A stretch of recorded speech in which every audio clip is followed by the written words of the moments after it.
And I think everyone knows that intuitively. And Trump is very much, what'd you say? Shut up, bitch. Hey, Tucker, did your punk ass just call me a bitch? Trump? What do you... Take this, you little bitch! Oh my God, get it off! Pathetic! What the hell? That's what you get! And I think... Tucker got what was coming to him, finally. What's up, everybody? So glad to see everybody here tonight. Gundam Zig's here. I don't know if anyone else is here because I'm not seeing anything. Oh, no one's on YouTube. No one's saying anything. Well, anyway, so first off, I want to start off the show by thanking everybody who's been here with me on this journey. What's up, a series of bats? Great to see you. So it's awesome to have everybody here. I want to tell everybody that I'm so glad to have you all here and apologize for the difficulties last night. I don't know what's wrong with my computer. I had to completely uninstall everything and reinstall everything. I had to reinstall Windows. I had to reinstall pretty much everything, every system on here. And it's still not really acting the way it should be acting. So it's possible maybe I'm having a hardware issue. I don't know. So if I have any issues tonight, then I don't know. I'm going to have to maybe send it in to them to be fixed. I don't know, to the people who built it, Origin PCs. I know, did I have a Joe moment? No, I didn't have a Joe moment. And then also there was some like craziness in the chat last night with some guy was doing like N-word towers and other stuff, and people getting accidentally timed out or banned, and other people getting, I think maybe people were getting ribbed and didn't go the way they, I don't know. But I just want to say, I appreciate everyone who's here. Every one of you that come here and watch the show. I think we have a good relationship, and I like talking to you, and I want you all to come back and enjoy the show, as long as you're not here just to troll and stuff. And then,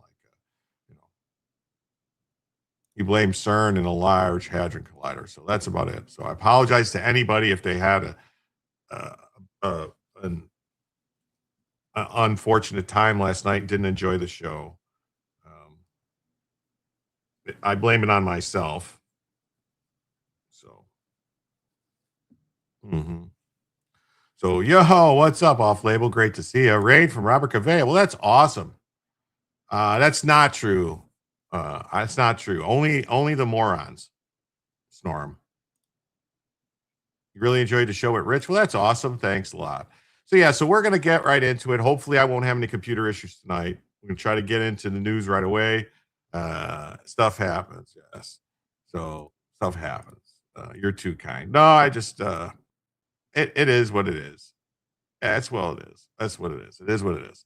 So we're getting into everything, and we'll jump right into the first news story of the evening here, which I'm not gonna cover any of the Supreme Court cases per se early in the show. I'll wait until later in the show, if at all, because I know everybody saw it. Robert covered them. Joe did a special show this afternoon talking about them. Yes, Watching the Watchers fam. Thank you to all the Watching the Watchers fam who came over. Yes, please hit the like button. Definitely. Yes, definitely tap that like button. That's what we want to see. Good evening, Finch. Good to see you. Batty Boy, what's up? So we got everybody here. What's up, Redneck? How you doing? Great to see you, Redneck Renegade. Awesome to have you here. So fears in the Strait of Hormuz increase as a tanker was struck after Iran warned ships to turn back. So is there a war on? Is the war off? What do we know? What do we know? Oh, I forgot to say the first most important thing. So the show is going to be about 2 hours, 2.5 hours tonight, depending on you guys in the chat. The way it works is for every $100 in total that comes in across all platforms, that's YouTube Super Chats, Rumble Rants, gifting memberships, becoming members on YouTube Rumble, also Twitch and Kick, those memberships. And if anybody gives anything on Locals Coins, or if perhaps perchance per se someone wants to give money on like Cash App, PayPal, Coffee, Ko-Fi, or Super Tips, we add that all up. And when we hit $100, we add an additional hour to the show. And then for each additional hour, for each additional 100 that comes in across all platforms, we add another hour to the show. So the show could really be as long as you guys want it to be. The show could be like, 2 hours. It could be 3 hours. It could be, 4 hours, 5 hours. It could be anything. It could be whatever you guys want it to be. That's how the goal works. All right. So have no fear. Jim is here. That's right. So I started it up over there on YouTube. So we'll get right into this. Oh, thank you, cool dog. Yeah, she's enjoys it. Oh yeah, and then I forgot. So the way it works too is that when we hit 50, we activate Bellavision, which as you can see right now, she's preparing herself. She's getting all cleaned up, getting ready for the show. Unless somebody is so generous, if a person gives 20 or greater as an individual donation, then we automatically activate Bellavision. That could be like a $25 Cash App, PayPal, Super Tip, Rumble Rant, coins and locals, whatever. Or it could be like 5 gifted memberships on YouTube, Rumble, Kick, or Twitch, anything like that would automatically activate Bellavision for the evening. Iran needs regime change, or this will always mess up. Yes, they do. They do. Yes, Brenda, thanks for being here in the raid. Thank you so much. Good evening, my fellow conservatives. Yes, well, I would consider myself more of an American nationalist. I want to conserve stuff, but I also want things to go back to the way they were. Conserving just means keeping things the way they are right now. I'd like things to go back to socially, for everyone to have lives like they did in the 50s with the husband and wife, with the kids and the car and the one working person per family, and everybody owns a house with the white picket fence and the yard. That's what I'd like for everyone, regardless of race, color, creed, everyone in the country to have that.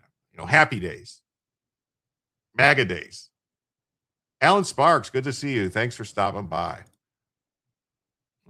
Yeah. Number 17, come on, people, hit the like button. Yes, it would be very nice if everyone would just, hit the like button. And if you're new here, please subscribe to the channel. It's greatly appreciated.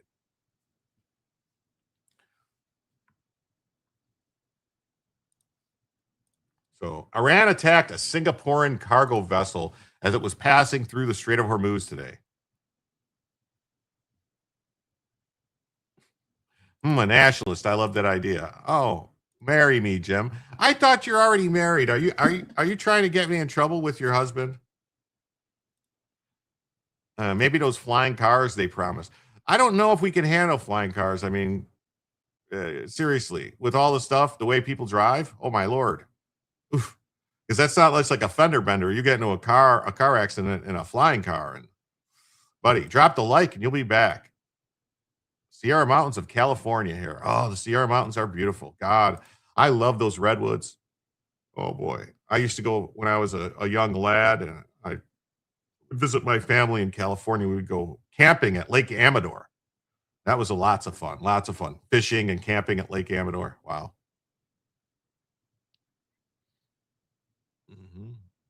West Side, Florida, USA. Hey, me too. I'm West Side, Florida, USA. So the commercial vessel was hit by an explosive drone at 10 a.m. Eastern time as it was passing through the new United Nations-backed route along the Omani coast. No casualties were reported. However, the attack tests the fragile deal signed last week by the United States and Iran to end the fighting and reopen the vital waterway. Here's the thing, too. Trump kind of promised if they did this that they were gonna get all, they were gonna get it. So we're gonna have to see. Clearwater, huh? Awesome. You're in St. Pete? Oh, you're not that far from me, Derek. I'm probably about less than an hour away from you. Maybe actually, no, a little bit more than an hour. St. Pete, yeah, probably 2 hours. Never married. Oh, well. Now you're making me interested. Paleoconservative MAGA Army 2015 to infinity. Well, thank you, Aldous Orwell. Aldo Aldoloso Orwell. I don't know. I can't figure out how to spell it. Thank you so much for the two. With that too, that means we are now just $98 away from adding a first additional hour to the show and just $48 away from activating Bellavision for the evening. Thank you.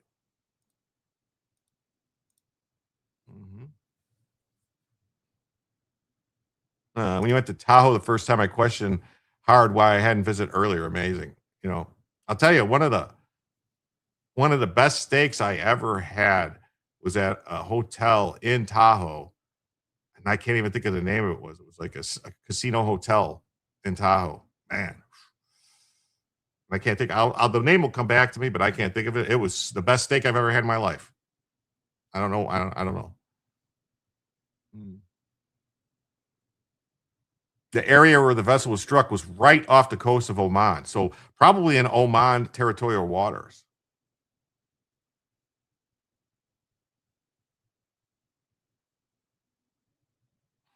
Just hours before the attack, Tehran warned any ship not to follow its own sanctioned route through the strait was unacceptable and completely dangerous.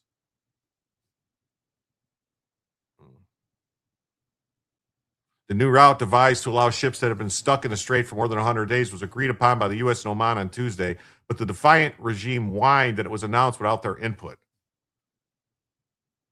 Hey, Travis, what's up? How you doing? I'll do you so,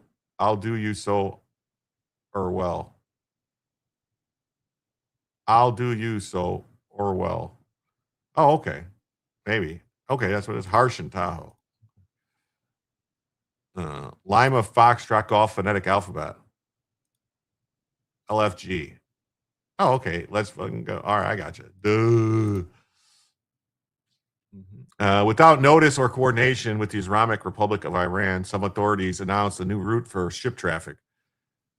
The IRGC seethed in a statement released Tuesday morning.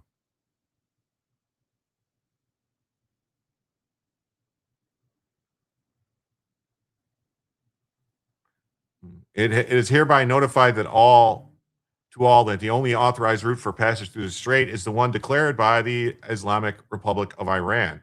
Vessel traffic outside these routes is extremely dangerous and prohibited. Violators will be dealt with. Well, it sounds like Iran needs to get a whooping. They need to get spanked. That's what it sounds like to me. Bomb all the drones and missiles Iran has again and again. Yeah, just keep doing it. Just keep doing it. That's what I would do. Hey, Miss Hacker, great to see you tonight. Lisa Day, good to see you too. The strait, where 20% of the world's oil supply flows, has officially been reopened since Washington and Tehran signed a memorandum of understanding last week. Can we get a Bella tease, please? Oh, definitely. We can get a Bella tease for 10. We can do that. Thank you.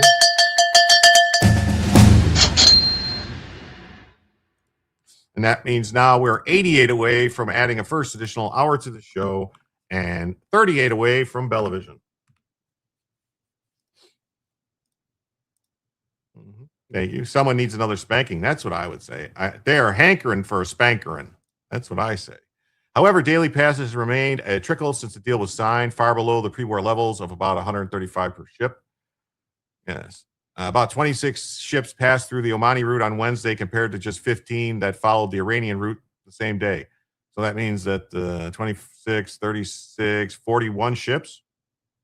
Go get daddy's belt. Yeah, someone needs to tell the old Gayatollah to go grab a switch off the old tree so he can get a whooping. Iran arms population that takes out the regime layer by layer. Arm Iran's population. Yes, that's not a bad idea. So let's see real quick while we're at this. Let's see where we're at on oil. So oil today is right now it's 71.46. Day range was basically between 71.27 and 71.61. So it didn't really move at all. It just kind of floated in this range today, which is kind of odd considering that it should have been yesterday. It was below 70. It was like $69. So I don't understand this. Anyway, so it seems like oil at 65 is $2.50 a gallon. Yeah, that's what I'm talking about. Time to fire up the 72 Virgins dating app. There you go. That'll work, Lisa. So the Strait of Hormuz. Okay, why did it go to that? So Iran began broadcasting warnings about the route Thursday morning, with the IRGC statement being accompanied by a naval broadcast warning ships against using the Omani corridor where the attack later occurred. My dad was a sweetheart. My mom was the enforcer. Oof. Sometimes I wonder about that situation, because that generally means that the moms don't play. Moms tend to use like shoes or, spoons. Yes, moms don't play. They don't.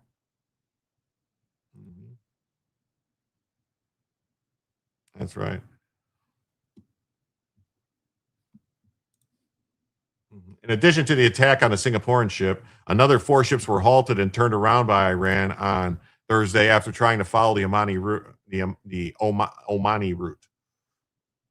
The International Maritime Organization, the UN group that oversees maritime diplomacy, also halted all activity along the Omani route after the attack, pending further clarification of the situation. I've been informed of an attack today in the Gulf of Oman. Seafarers' safety remains paramount to ensure coordinated approach, navigational safety. The IMO evacuation plan will be paused until further clarity. So the IMO Secretary General Arsenio Dominguez said in a statement. Oh, Arsenio. I wonder if he's related to the wooden spoons. Yeah, you got spooned, but I only got hit in the legs only a few times. I would hear my mom crying about it after doing it. Yeah, them big wooden spoons, crack. Those would hurt. Are they pulling tankers over with bass boats? I think so. I think that's what's happening here, which sounds ridiculous. Which I don't even know, like, where they're doing this. The Omani route is right off the shore. It sounds like it's in Oman territorial water, so I don't even know how anything Iran is doing in that area would be considered an attack on the sovereignty of Oman. So the attack could increase tensions between the U.S. and Iran, as the memorandum of understanding to end the war has been on a hair trigger since it was inked. The deal agreed to cease hostilities for a 60-day period, while further negotiations about the likes of nuclear weapons carry on. Okay, negotiations about nuclear weapons carry on. I don't want to say the likes. Hey, what's up, Dan? Great to see you.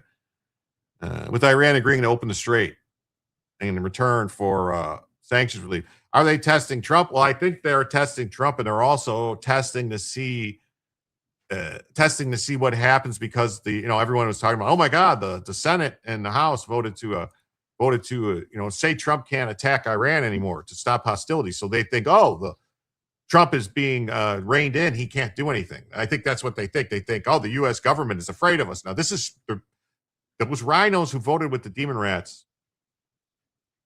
That they're responsible for this. They're responsible for any belligerency from Iran at this point, in my opinion. And that should be blamed on them. The ship was throwing up gang signs, maybe. They could have been. Yeah. They were saying West Side. Because it's the west side of the Suez Canal. Don't test Daddy Trump. Jim, they took another vote today and changed that. Did they? Oh, they voted. They took another vote today, and now it's not. Wait, what? I didn't hear anything about that. Yeah, West Side. Hey, Colfie, great to see you.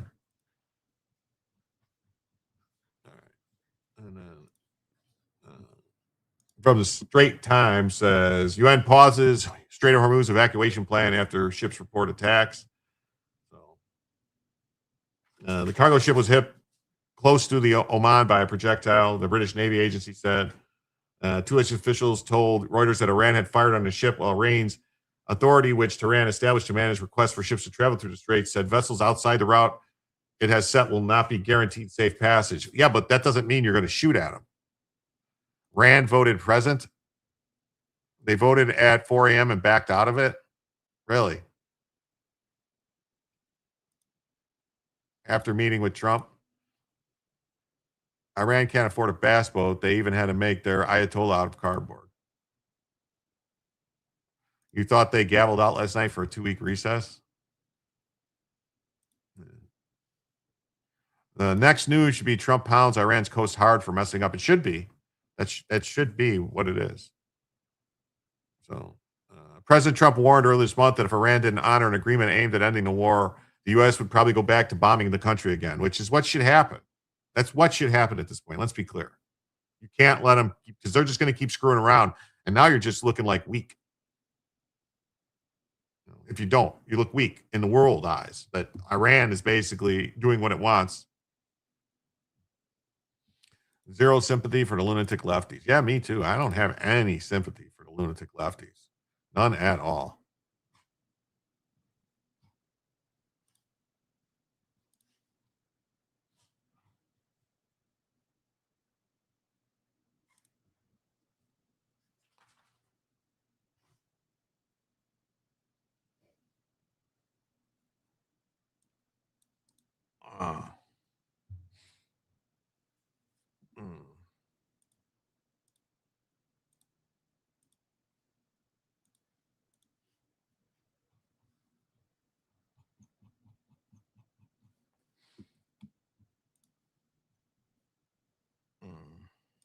President made argument the resolution was wholly undermined all leverage in the deal talks. Yeah, it's ground and pound. That sounds like a plan. Sounds like a plan to me. I don't know. But what do I know? I'm just some guy on the internet. The IMO was helping get hundreds of ships out until Iran did what Iran does. This is Canadian television says UN agency pauses evacuation.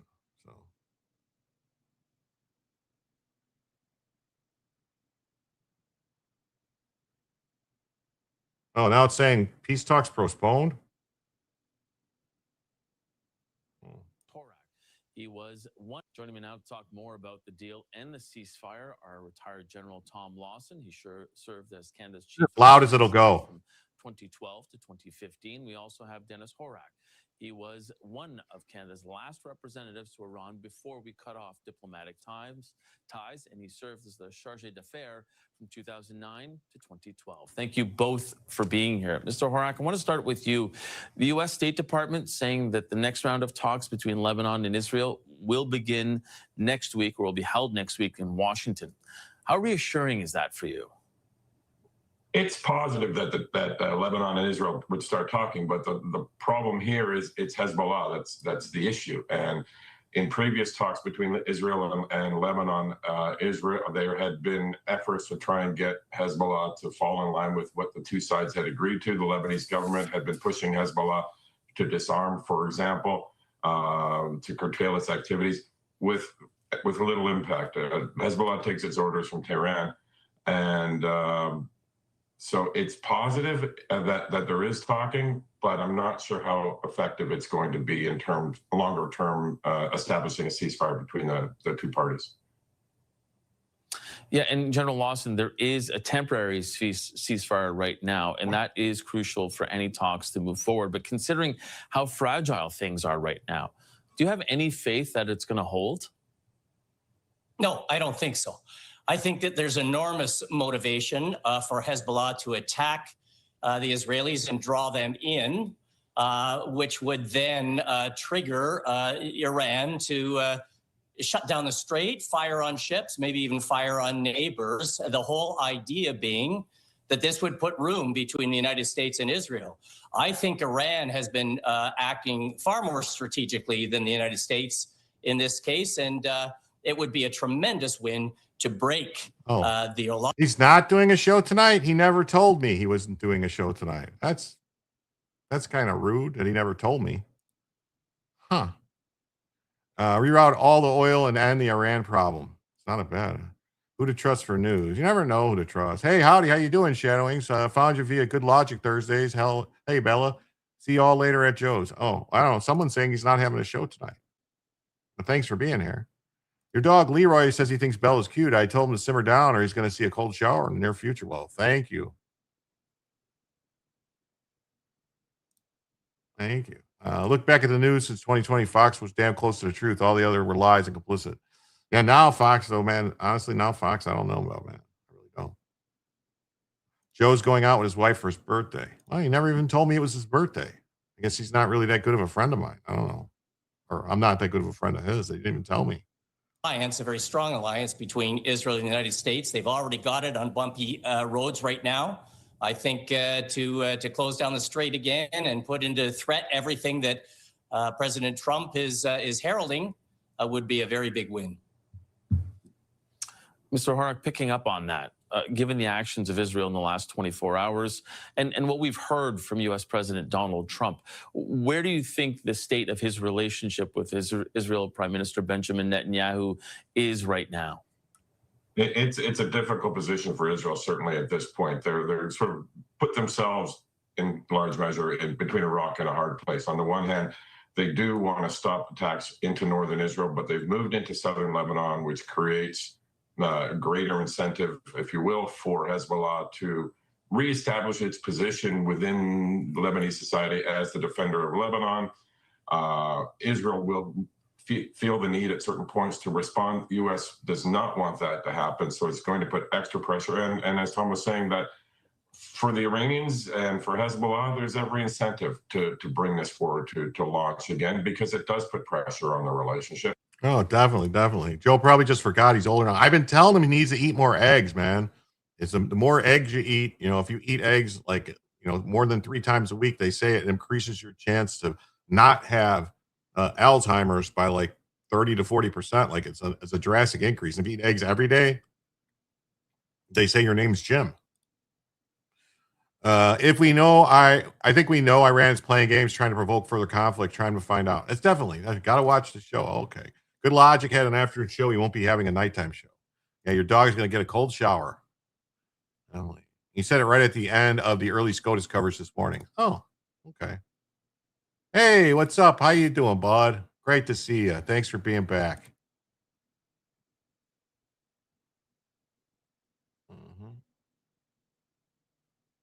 He's taking a night off. Joe's birthday. Okay. I didn't even know it was his birthday. It's able to test how far they can go to push Israel before the United States reins them in. So it's part of the broader problem with this whole exercise at this point. Yeah, General Lawson, take a bit of a step outwards here and look at the actual deal between the United States and Iran. There is significant criticism of that deal. Some are saying the fact that there is not an end to the ballistic missile threat and proxies have not been eliminated either, make it something that is less of a win. How do you see that deal? Well, I think in the state that it's in right now, if this agreement is held to, it would be enormously deflating to anybody who hewed to the somewhat obscure, but at least implied desired outcomes of reining in Iran's nuclear capabilities and perhaps regime change, certainly getting rid of missiles and getting them to stop threatening neighbors and Israel and get them to stop bullying through their proxies. None of that is included in this agreement. It's 2 stages, and stage 1 is simply opening up the Strait of Hormuz and then freeing up a lot of money for the Iranians, and then I think stage 2 will be looking at all of these other things. I think it's very likely. 2 things are very likely. The first is that within as short as weeks, but maybe even days, Iran, for the reasons we've talked about, will close the strait again to put pressure on Israel and the United States. But I also think it's very, very likely that the United States, this agreement will fall by the wayside too. And very few of these wonderful things that appear to be falling in place for Iran will actually take place, as with anybody who makes a deal with the Trump administration right now. Interesting. So, yeah, so I think Iran's going to keep screwing around and see what they can get away with, because that's what they always do. And Trump's going to have to show them that he's not going to stand for it. You know, Iran needs to get pounded every time they pull anything against a ship or smack their mouth for saying it's only one designated route. Yeah, they're not in charge. They ain't running shit. Come on, chat. Let's get those likes up. 243 in chat and only 61 likes. It really hurts my feelings that we don't have more likes. I mean, you guys want to make me cry? But I mean, come on. It hurts my feelings. Mm-hmm. Hey, Lady Bama. How you doing? Great to see you. All right. Let's guess Joe's age. I think Joe's over 50, but under 60. I think. Just because of when he said he was doing things at certain times, I put that age around there.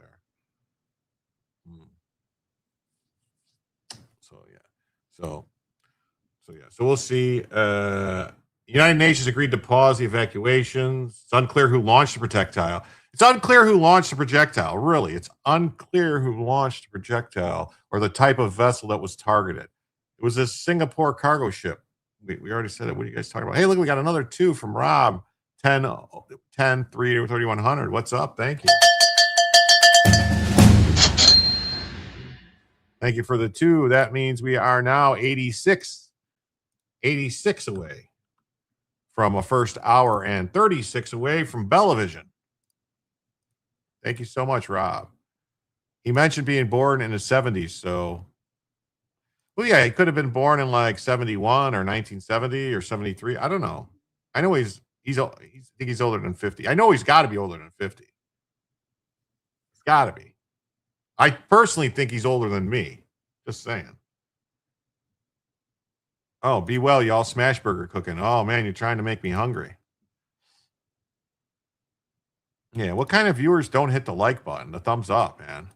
Yes, 1970? That's what I'm thinking he was born. 55? Yes. I can't drive 55. It's a good Sammy Hagar song. So following the attack, the new agency in Iran said, well, we didn't say you could do this. I think he's about 55. Oh, what's this? Man accused of raising $600,000 for a fake Gaza charity. Well, I'd say I'd rather him raise it through a fake Gaza charity than actually raise it for the terrorists in Gaza. Just saying. Just my opinion. All right.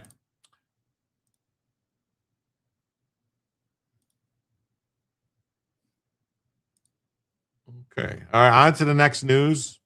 Governor DeSantis confirms that Florida's Alligator Alcatraz shut down operations. If he's a boomer, he had to be born in 64. What's up, Arizona Merce? How you doing? Caramelized onions. Oh, I love those. Step it up, slackers. There you go. Mm-hmm. They're shutting down operations. All detainees have been relocated. Governor DeSantis held a news conference on Thursday morning and confirmed that the mission at the immigration, I'm not going to say that word because it wasn't controversial at all. It's just an immigration detention facility was completed and all detainees have been relocated. He made the announcement alongside White House Border Czar Tom Homan and Florida State Board of Immigration Enforcement Director Anthony Coker. Let's see here.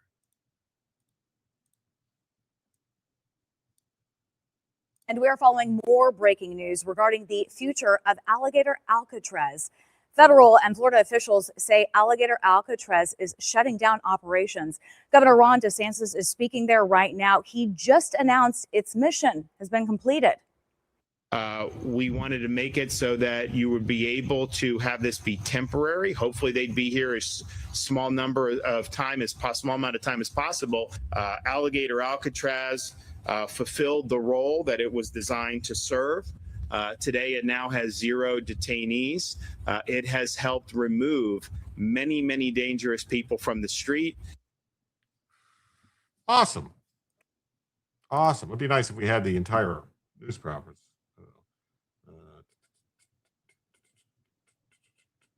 During the news conference, DeSantis said Alligator Alcatraz was always meant to be temporary. It shouldn't be, though. It should have been permanent. Yeah.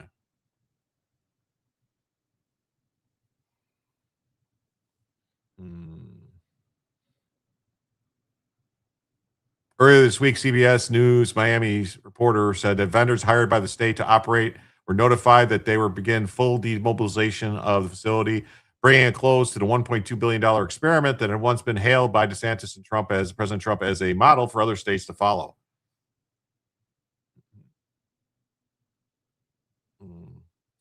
Now, why would we be shutting down all of the detention centers? We still have tens of millions that need to be deported. That is a very good question. I don't understand it. It's possible, and I'm just going to say, it's possible that because the Supreme Court ruled, which I'm not going to get into so much the rulings, but the Supreme Court ruled today that they can enforce the rule about ending TPS and get all those people out, so they don't need to do detention centers for that. That they can also deny the asylum at the border, so they don't need to let people in and hold them, so they can just deny it, turn people around, or they don't have to let people claim asylum when they're coming in. And then there was another ruling in a court that said that they could do the expedited removal. Was that the Supreme Court also expedited removal, saying they could do that anywhere around the country, or was that just appeals court? I don't remember. But so maybe they don't need it, because if they can do expedited removal, they don't necessarily need to hold them anywhere. So I don't know. Most of the violent ones are gone. I don't think so. I don't know. Because they're only deporting the worst of the worst now. Yeah. I want them all gone. I want them all gone. According to sources, the final few detainees left last week and were either transferred to other detention centers or were deported. At the time, federal and state officials said the move was for safety concerns over the start of the 2026 Atlantic hurricane season. I mean, that's the thing, though, about this Atlantic hurricane season thingy. All right. You're going to have plenty of time to get them out if that's the case. It wouldn't be a problem. You could have just, you could have moved them if there was going to be a hurricane. The Haitians are not going to leave without violence. Okay, well then there will be blood. I don't know, just like the movie. Maybe a budgeting concession. It's possible. Yeah, fly them straight the hell out. That's right. They can just expedite removal instead of holding for endless hearings. That's what I would do. Gen X begins 1965 to 1980. Doesn't really. I didn't know it was that long. 15 years? I thought it was shorter. They had even suggested the facility would remain ready to take on new detainees. The decision to close the facility has been speculated for the past 2 months. Even DeSantis previously said he expected it to close soon. If we shut the lights out tomorrow, we will be able to say it served its purpose, he said earlier this month at a press conference. Oh. Hey, what's up, Jen? How you doing? Great to see you. Thanks for being here. If their countries object, just airdrop them home. That's what I say. Conditions at the detention center has been harshly criticized by families, lawyers, and human rights groups who claim detainees were routinely mistreated. They lied. They're a bunch of lying liars that lie. It might have just been too far out of the loop. Maybe. Miami-Dade mayor proposed turning Alligator Alcatraz site into protected Everglades land. Well, it's not. I don't think it's up to you, Miami mayor. Miami-Dade mayor, who's a leftist crazy person, said that her administration intends to pursue the permanent conservation of county-owned land currently occupied by Alligator Alcatraz. In a memorandum to the Miami-Dade County Commissioners, Levine Cava said her administration will evaluate the legal process needed to sell and transfer all county-controlled land to the National Park Service and the authorized Everglades restoration partners. The goal, she said, is to incorporate the property into the comprehensive Everglades restoration plan, one of the largest environmental restoration efforts. It's a fucking swamp. It doesn't need any conservation. It's a swamp. I mean, have you been? I've been there. It's doing fine on its own. From the very beginning, I have raised serious concerns about Alligator Alcatraz because people have been held there in inhumane conditions. Oh, okay. Once this facility is decommissioned, we have an opportunity to permanently protect these lands for Everglades restoration. According to her, a review found the facility no longer represents the property's best long-term use, citing its remote location, limited aviation value, and significant maintenance costs. Her office said they will work with federal and state agencies, tribal governments, and environmental restoration officials. Oh, it sounds like a leftist scam to me. Sounds like a leftist scam. Leftist scam. Well, here we go. Okay, so we're going to get to hear good Sansa's talk. Good. We'll still do the 287G. We're still. What's up? I'll do this. We'll still do the 287G. We're still going to be participating in that.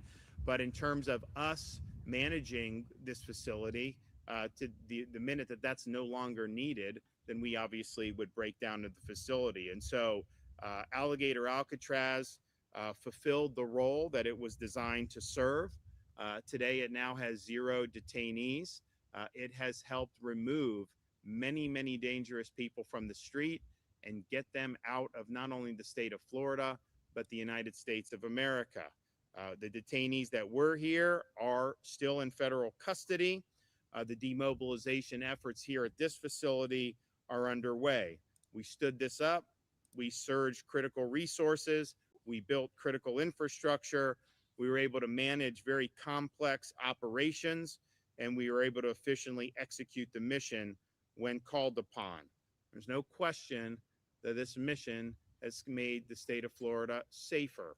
Definitely. There's no question. Definitely that safer. releasing some of these folks would have been represented a clear and present danger to the well-being of Floridians up and down the Florida Peninsula. Our efforts to support this important mission of immigration enforcement continues. Our 287G agreements are still in effect. Our Baker County facility is still in operation, and the mission continues. But DHS is in a better footing. DHS has more capacity to be able to handle these folks. And I always said, we're only doing this because it's necessary. The minute that they have the capacity to handle these folks and not release them on the street, we're going to be supporting those efforts. And so we've arrived at that point. Wow, they've arrived at that point. Well, that's just fantastic. I want it to still be open because I don't care. I don't care if it's I don't care. Anything as humane as we put our military through is just fine with me. That's right. Be judged. Am I the only one that doesn't care if the conditions were humane or not? I've got to get rid of those pythons first. I don't care. As long as they're getting fed and they're not they had like air conditioning. I think they were complaining that it was too cold. It's too cold here. One less thing for the Dems to bitch about. Well, they're going to bitch about something anyway. So that's the way I look at it. I bet they can get jobs in Venezuela cleaning up the earthquake debris. Yeah, that's right. You want to go vacation at Alligator Alcatraz? Yeah, I'd like to go there. I would. I'd like to go check it out. I'd stay there for a weekend just to see what it's like. Alligator Alcatraz was nicer than some of the 10 cities I've been deployed to. Yeah, that's what I'm saying. It looked pretty nice to me. It looked better than, several, a bunch of camps were in Kuwait, Saudi Arabia, Iraq, Afghanistan, looked better than some of those places. So the agreement was reimbursed. We will get reimbursed, as Santa said, but what are we supposed to do? We're supposed to not want to keep our people safe. That was a decision I would make again. Yes. Hey, what's up, Spuds? Good to see you. Thanks for being here. So criminal aliens are off our streets. That's great. So let's see. Oh, Tom Holman. We're going to listen to some Tom Holman. Well, let's talk about the difference in the state of Florida and what Governor DeSantis has done here with the 287G program. 50 states in this nation. Governor DeSantis accounts for 40% of all 287G arrests. Let's talk about the partnership that we have with every single sheriff in the state of Florida. What does that mean? That means an illegal alien that's been locked in a jail cell, apparently because he's a public safety threat or a flight risk or some other reason, isn't walking on that jail back in the streets of Florida. Good. So what does that I don't want him there. That means less agents in the neighborhoods looking for that criminal, which means the communities are safer. Safer communities. That's all we care about is safer communities. That's what everyone cares about, safer communities. All right. Mm-hmm. This is Florida's Immigration Enforcement Director. Florida has also stepped up to provide additional detention capacity through the Alligator Alcatraz facility, supporting federal immigration operations during periods of increased enforcement activity. Facilities like this play an important role by ensuring that individuals awaiting immigration proceedings can be securely and humanely housed while going through removal proceedings. As Governor DeSantis has said, Alligator Alcatraz today has 0 detainees, which means mission success for Florida. Wow. They closed it down because the Mexicans were making the alligator sick, horrible food source. What, with like the poop and stuff? Or are you talking about like just the spiciness of the food? It was a little too spicy for them?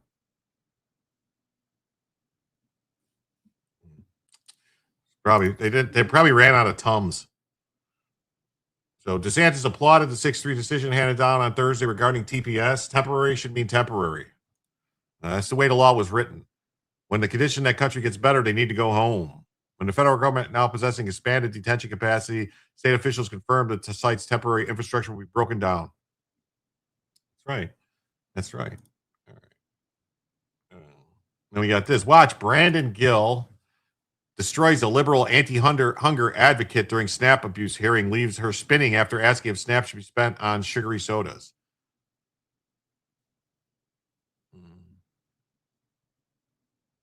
What's this? Your hometown? Oh, God. They should leave everything except the temporary tents. It would be ready to use again by FEMA if there was a bad hurricane. It makes sense. Why would you just destroy it all and tear it down? Like, I don't get it. I don't get why you would do that.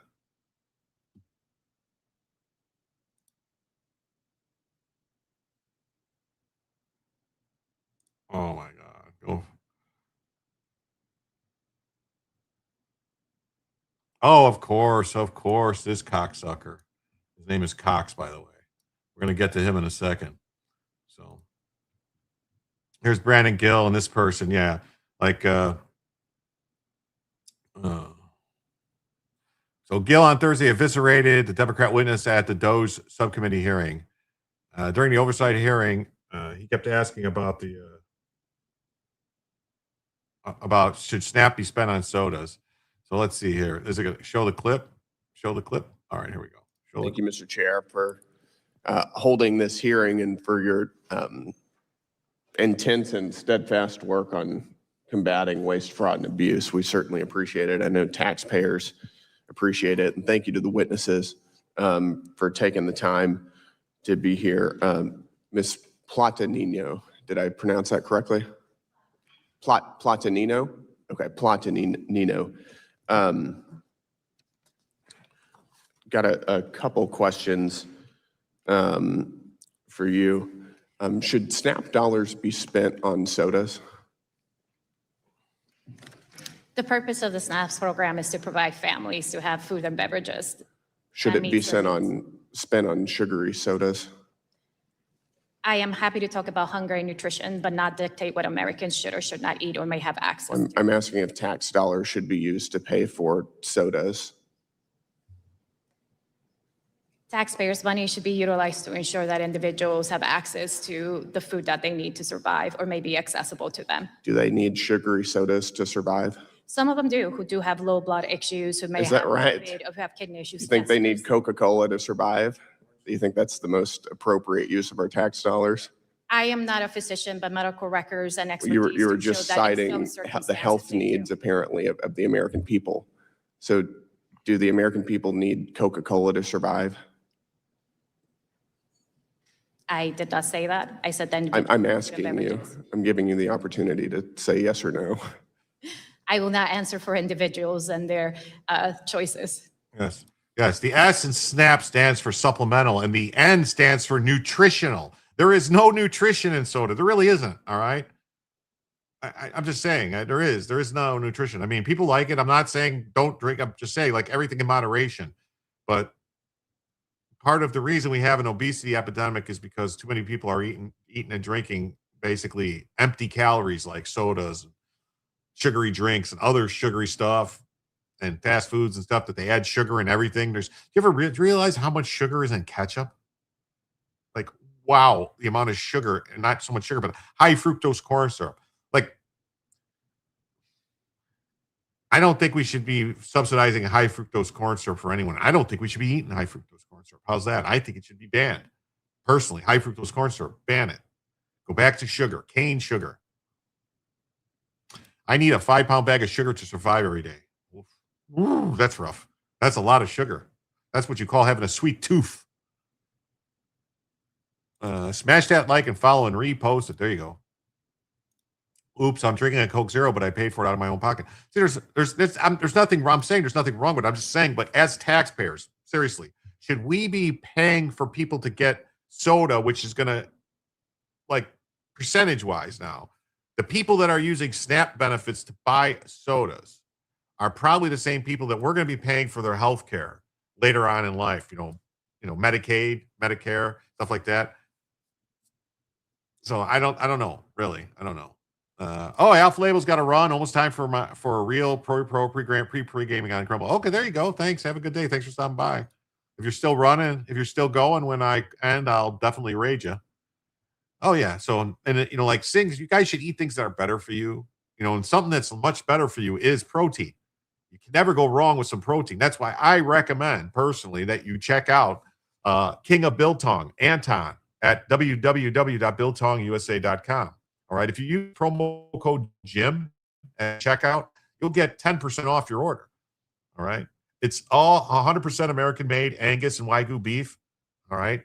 Dried the ancient South African way, I think, or Dutch way, South Africa, same difference, whatever. Anyway, it's tasty. It's got good flavor, and it's 50% protein. You can't go wrong.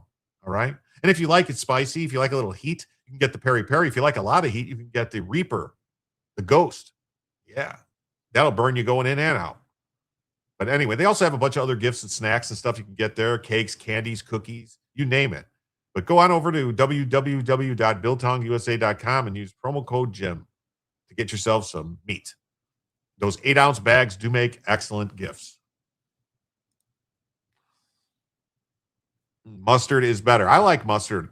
I like I don't put anything on my hot dogs except for mustard and some relish, some onions and tomatoes and cucumber, pickle, hot pepper, sport peppers, and some celery salt.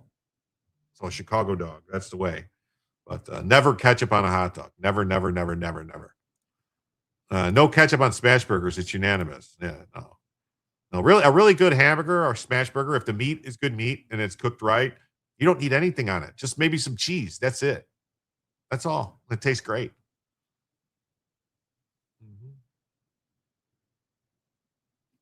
Uh-huh. You think that there are some Americans who need Coca-Cola to survive? Is that your testimony? I am happy to talk about the food and You nutrition just don't needs know. that individuals have. You just don't know. I think most people can rationally say that you don't need Coca-Cola to survive. Wouldn't you agree? I agree that we have a hunger crisis and that we need to address it, but ensuring that individuals have the food resource that they need. Got it. And one of those is sugary Coca-Cola. What does SNAP stand for? It's a supplemental nutrition assistance program. What's nutritional about Coca-Cola? I am not a nutritionist. I am a food security expert in ensuring that individuals have the food resources that they need. This is a common sense question. All of these have been common sense questions. I'm just asking you, is there nutritional value to sugary sodas?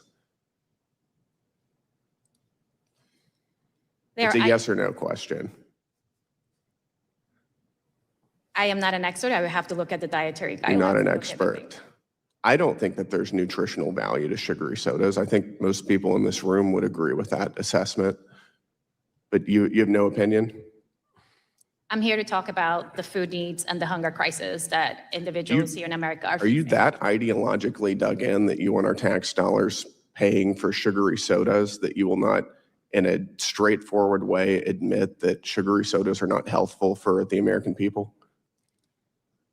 I think that focusing on soda when people are going hungry. We spend a lot of our tax dollars are spent on soda. That's why I'm asking about it. Coke works great for And cleaning you battery appear to terminals. be so. Coke works excellent for cleaning off your battery terminals, and also if you need to remove rust from a bumper. You guys remember they used to have like chrome bumpers? They get a little rust on them. A little Coca-Cola takes the rust right off. It's amazing.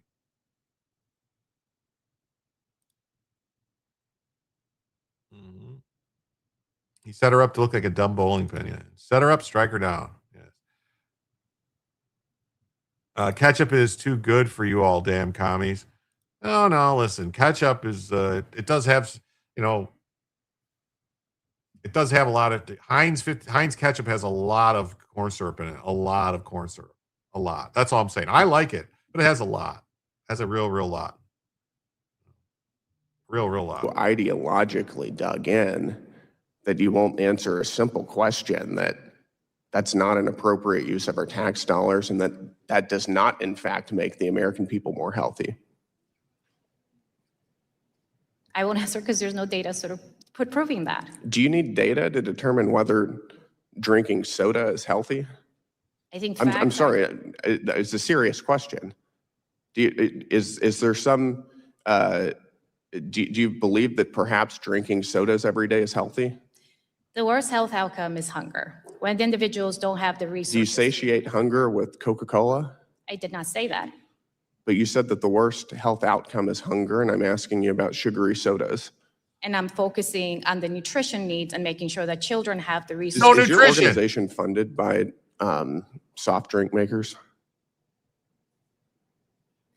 I am not in charge of development, but no. It's not. Okay. Is your organization funded by organizations that make money from food stamps?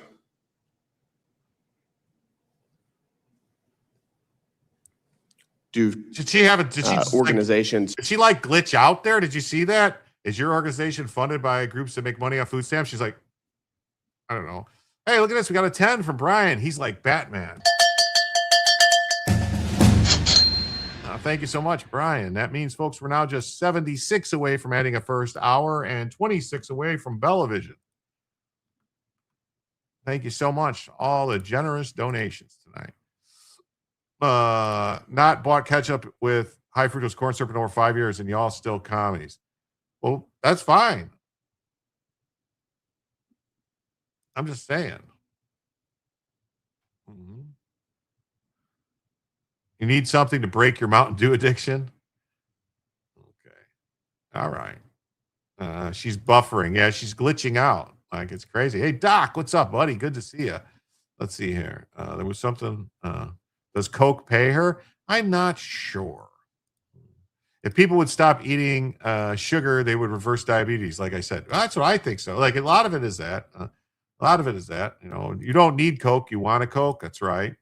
And you want to know about, is there a hunger crisis? Where's it at? Where'd it go? I saw it.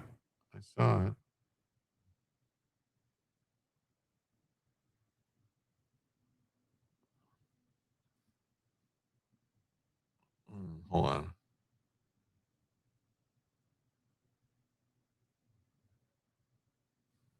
Where was it? Oh my God. Brandon is awesome. Yes, I love mustard. Yes. Kofi is definitely a commie. Oh, I don't know about that. Is there really a hunger crisis? Well, there is, and I'm going to show you one of the victims in a second. As soon as this is over, we're going to show you one of the victims of the hunger crisis. To profit off of food stamps fund your organization or businesses? I mean, I can't comment to that. Happy to talk about the research that needed. Does General Mills fund your organization?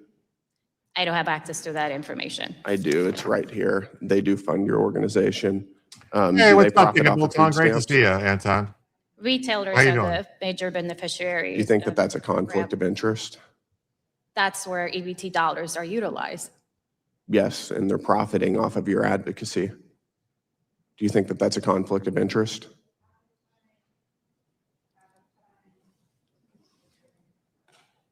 I think most people think that's a conflict of interest. I know you don't want to answer. My time is up. Thank you, Mr. Chairman. Thank you, Mr. Gale. Okay. Thank you, Mr. Chair, for. All right. So that's a great thing. So great. I'd like to. Why would you start playing like that? So anyway, so this is the proof here. This is proof here. My dad was a socialist, but he despised commies. Okay. Mexican Coke uses real sugar, not corn syrup, and it tastes better. Yes, I like it. That's what I like to drink, the Mexican Coke. You love how she freezes? Too obvious? Yes.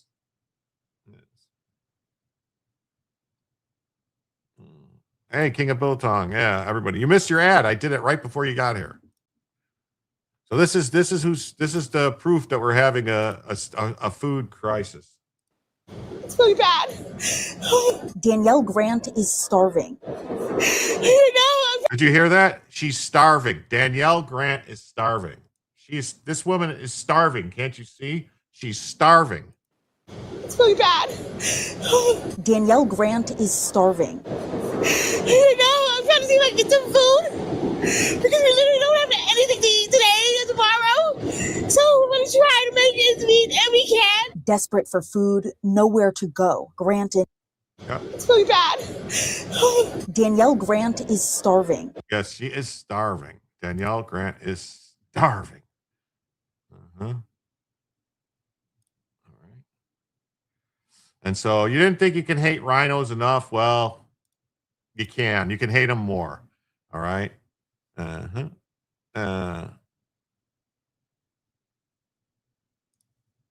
Look at that. We had a gift over there on the Rumble from King of Biltong. Gifted one. Jim Tells You membership. Thank you. Thank you for bringing Boom Boom 42 into the JimSomniacs. Thank you so much. And with that donation, that means we are $5 closer now, folks, to both goals. We are now just $71 away from adding a first additional hour to the show and just $21 away, just a blackjack away from adding Bellavision to the show. Thank you all so much for being super generous, especially you, King of Biltong. She can starve for a long time and live for years. Yeah, she could probably just, she could probably go a long time. And that woman has more chins than a Chinese phone book. Yeah. Every time I watch the clip, I hear Bronca laughing in my head. I hope she lost a ton of weight. Funny, Jim. I know, right? No, thank you, King of Biltong. Thank you. Rungal, clat, infection, activated. Wow, definitely starving. Definitely starving. She's in dire need of a fast. Yeah, a 24-hour fast does your body good. It makes your body starts turning. I mean, this isn't like health advice, but it does. It turns your body, starts burning, starts burning other stuff, burning fat and different things. You can technically starve to death and have eaten a lot if all you intake is 0 on nutrition. Yeah, that's true. That's true. Hey, look at this. Another gifted membership. This one from Brian Ogden. All right. Over there on the YouTubes. And that means, folks, we are now just $65 away from adding a first additional hour. And just 15 away from Bellavision. Thank you, everybody. Let's see who got that who became a new member of the JimSomniacs on Rumble. It says Doan 9579 received the gift of membership from Brian and is now a member of the JimSomniacs. One gifted membership. Yes, I got it.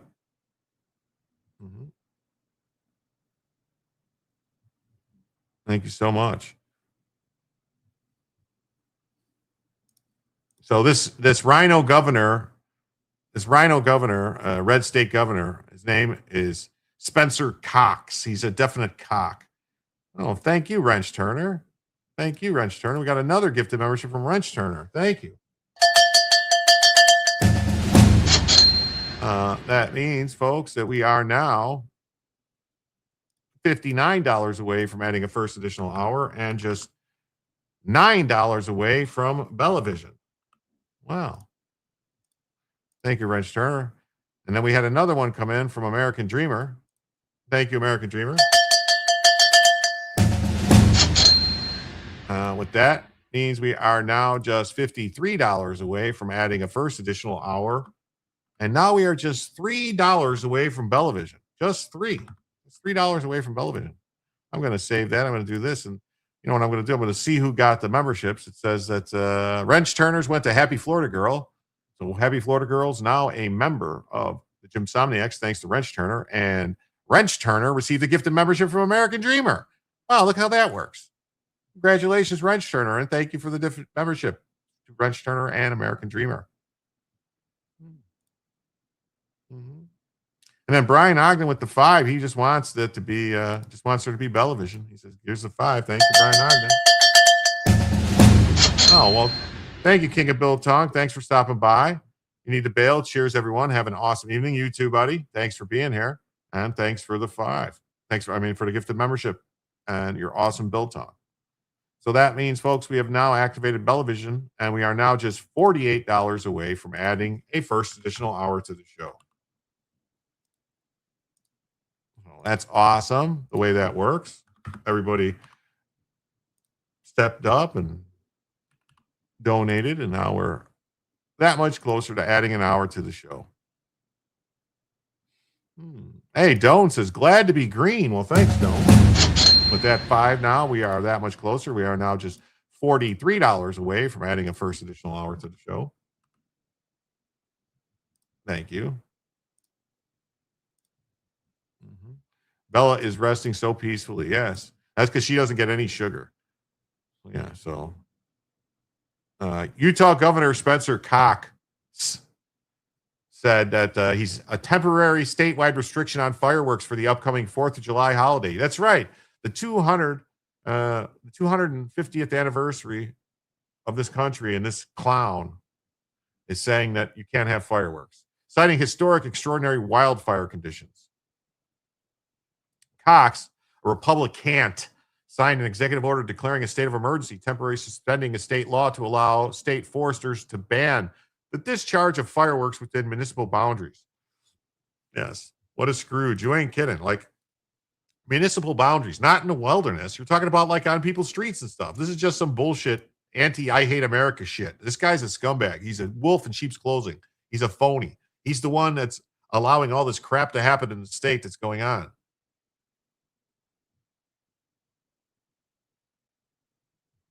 Doc says Utah is beyond dry and windy right now. Not a good year for people like firing off fireworks. Well, like, sometimes you got to have a fire, I guess. As America's 250th anniversary approaches, 94% of Utah is facing severe or extreme drought. Well, it is the desert. Isn't that considered the high desert? Isn't that what they call it? Utah, the high desert? Am I messing that up? Utah. West of the U.S. is having water issues. Check out Lake Mead and Powell. Well, that's just because they've been drawing way too much from Lake Mead and Lake Powell, death from Crow. They've been allowing it to happen, and too much water because of what they've been doing. And it hasn't been replenished. When I actually looked into this, and they based what the yearly allotments were on a very high flow year. Like, it was like a very high flow year, a very like high set of years of like a rainfall and snowpack and stuff. So they haven't like ever really got back to those levels of snowpack and stuff, very rarely. So even when they have a great year where they actually build some water back, they have to cut the amount of water taken out. Got a rant. Awesome. King of Biltong for a 3 says Bellavision. Well, thanks, King of Biltong. With that 3, that means we are now $40 away from adding a first additional hour to the show. Thank you so much, King of Biltong. No snowpack in a long time. Yeah, it's been very, very, very bad.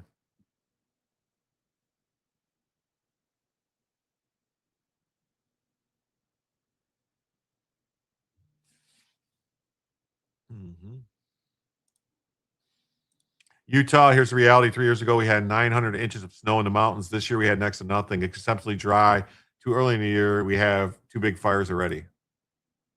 One of them is 37,000 acres in size, and the other one is almost 70,000 acres. The second one is completely 0% contained. The Great Lakes should be piping out water to the southwest and copping tax breaks pretty soon.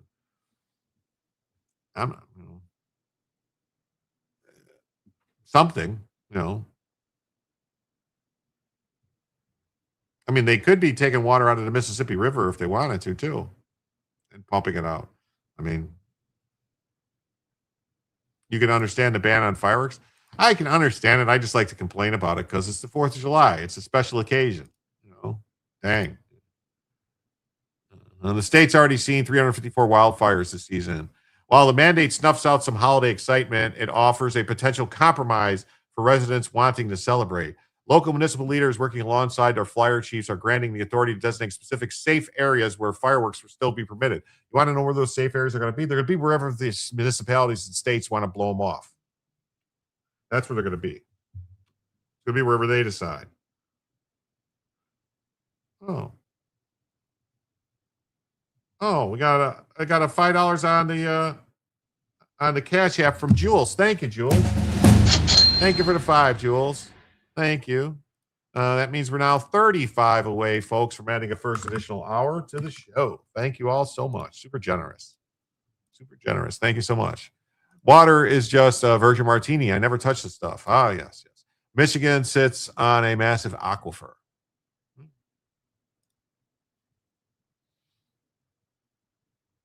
If local leaders do not designate these areas, the state forester's closure remains in full effect. Nothing about this decision was easy.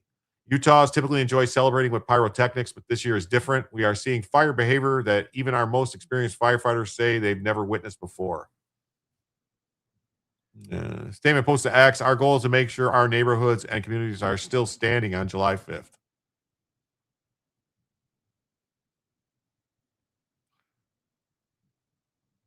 Colorado utilizing grazing cattle to help prevent wildfires. Well, that makes sense. That makes sense.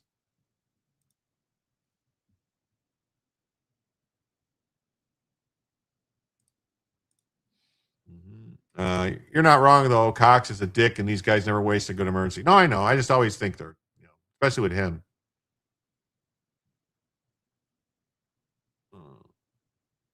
It's been incredibly windy this year. Combine that with hot and dry, and yes, even desert burns. I mean, why couldn't they just go like to the Bonneville Salt Flats and do the fireworks there? Nothing's going to burn on the Salt Flats, right?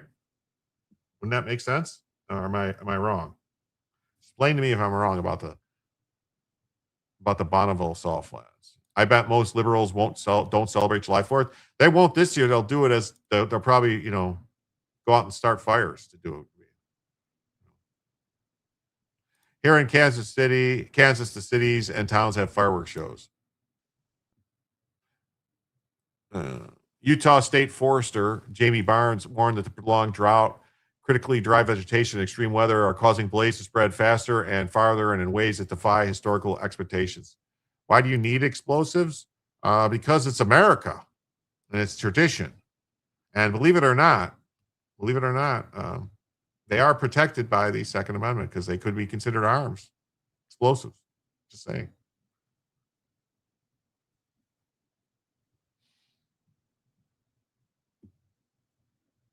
They've always been used in the United States. So for the government to try to ban them would be a stretch. The federal government anyway. To deter preventable fires, public safety is ramping up patrols in high-risk areas. The leftists will celebrate May Day on the July 4th, probably. Yeah. Chinese explosives. Well, there is American-made stuff. There's American-made. There's American-made pyrotechnics. There's several good companies that make them. They're just like 3 times the cost of buying the Chinese stuff, if not more. But the Chinese stuff also, it costs more to have it shipped to the U.S. than the actual cost of the product. The shipping cost from China to the U.S. is more than the fireworks themselves.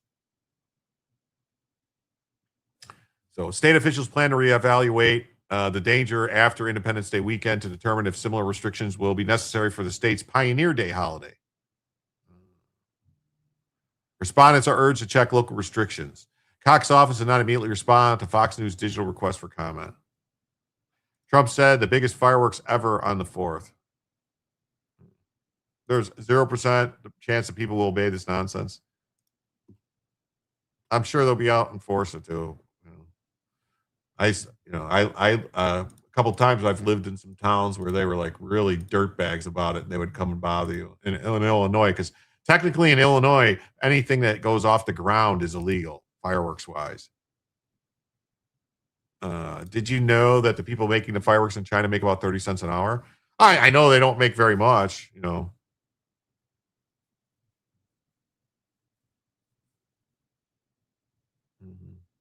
I like the M80 drums that pound out and light up the night sky for 10 to 15 minutes. We had a great 4th in 2017.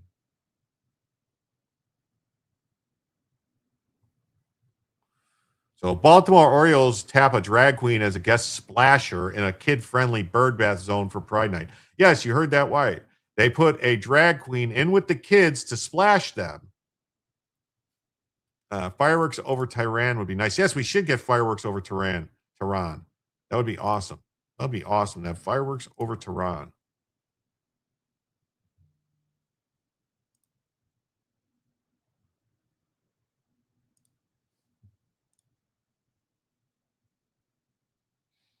Fireworks like moons over my hammies.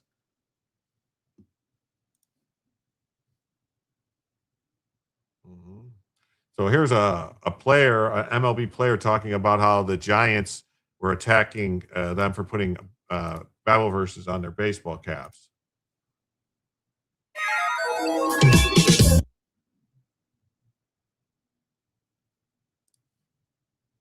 No doubt seen the major league problem for Major League Baseball this week after 3 players from the San Francisco Giants had the courage to wear Bible verses on their Pride Night caps last week. Now, the league was quick to issue them a warning saying it violated their rules of conduct. I wouldn't mind a nice mushroom cloud as long as it had some like nice, sparkles on the outsides of, other things bursting into flames would be fine with me. Hey, what's up, Mariqua? Great to see you. Yeah, all right. Hell, Dusky Dawn, good to see you too. Iran just fired at a commercial freighter in the Strait of Hormuz. So, yeah, they did. They sure did. So we'll see what happens. And now Dodgers reliever Blake Trinan says he was chastised by the league for writing Charlie Kirk's name on his hat following Charlie's assassination. And now many are calling out the hypocrisy.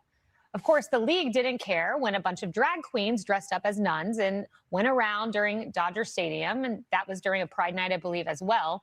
And the league also didn't care when 2 players wrote SOS Cuba on their All-Star Game hats. And they fully supported writing Black Lives Matter all over pitchers' mounds across the league. Joining me now, former Major League catcher Rafi Lopez. Rafi, it's great to speak with you. I know you've watched this play out this week, and I'm wondering if you support those Giants players who put the Bible verse Genesis 9 on their hat. I do. I can remember on Mother's Day writing a message to my mom on my hat and not having a problem. So I think something as innocent as a Bible verse, just proclaiming their faith, I don't see anything wrong with that at all. But it's just kind of the world we live in right now. Wow, just kind of the world we live in right now. That's terrible. That's just brutal. The kind of world we live in. So yeah, if MLB fans thought the San Francisco Pride Night controversy was messy, the Baltimore Orioles had a message for them. Hold our beer. The Orioles announced that Heidi and closet. So this woman hiding in the closet. What's hiding in the closet but a monster? What else is hiding in the closet but a monster? Well, thank you. We got another 5. I don't want to say your name, JP, but JP, whoever you are, if you want to holler it out, thank you for the 5 on Cash App. Thank you so much, JP. With that 5, that means we are now just 30 away, folks. Just 30 away from adding a first additional hour to the show. Thank you all so much. Especially JP. Weak sauce, definitely. JP Morgan. Maybe. It could be JP Morgan. But I don't want to die. But that's the thing about Cash App and PayPal. That gives me people's names. I don't like saying their names. Anyway, now I get who it is. Never mind. I screwed that up. Where's he at? For Wasted Quake. Where's he at? Somewhere. For Wasted Quake. That's who it was. This guy. Here you go. Free sugar, free expansive healthcare. For Wasted Quake Ranger. There you go. Thank you. Thank you.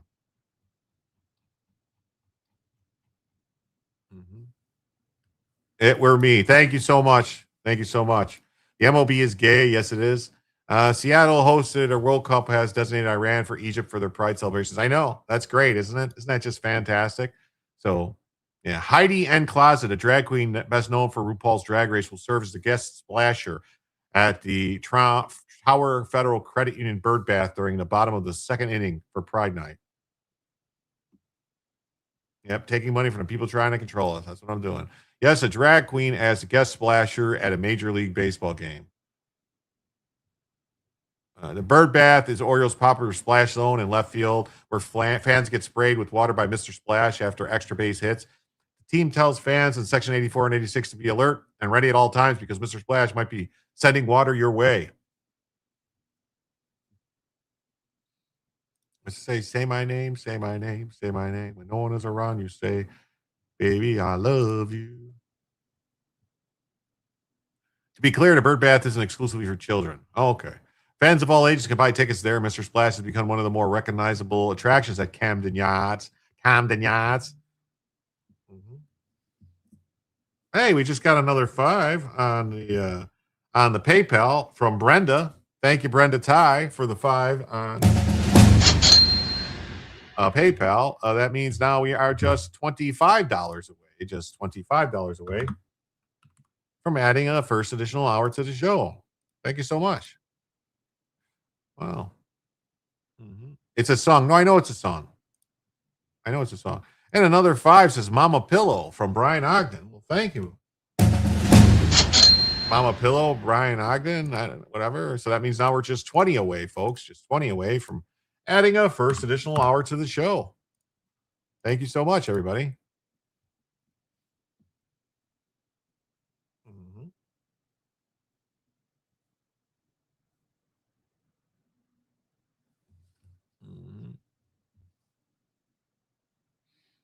Mm.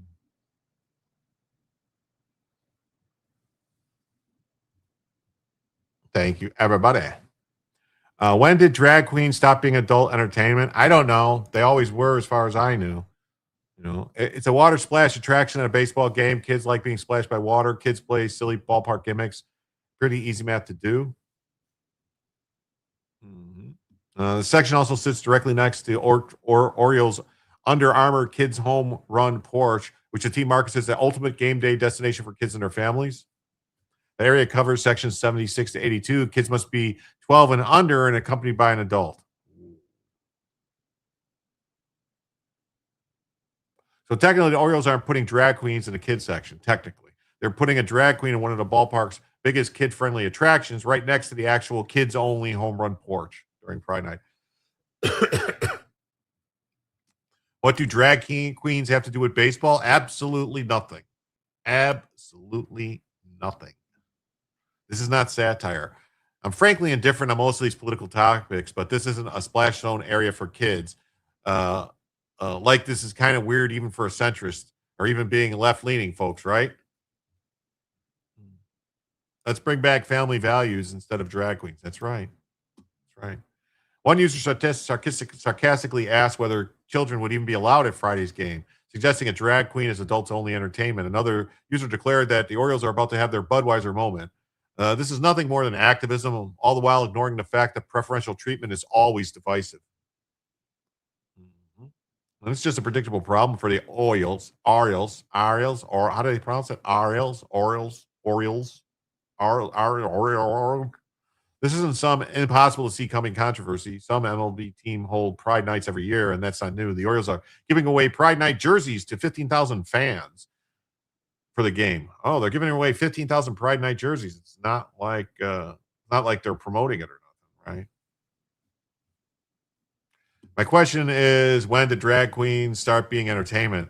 I don't find it entertaining at all. Sick. Yeah, I don't get it. I don't get it at all. I really don't. Like, it was always some weird thing I thought.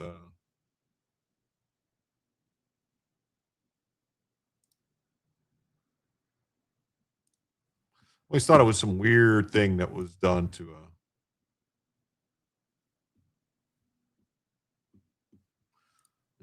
I always thought it was some weird thing.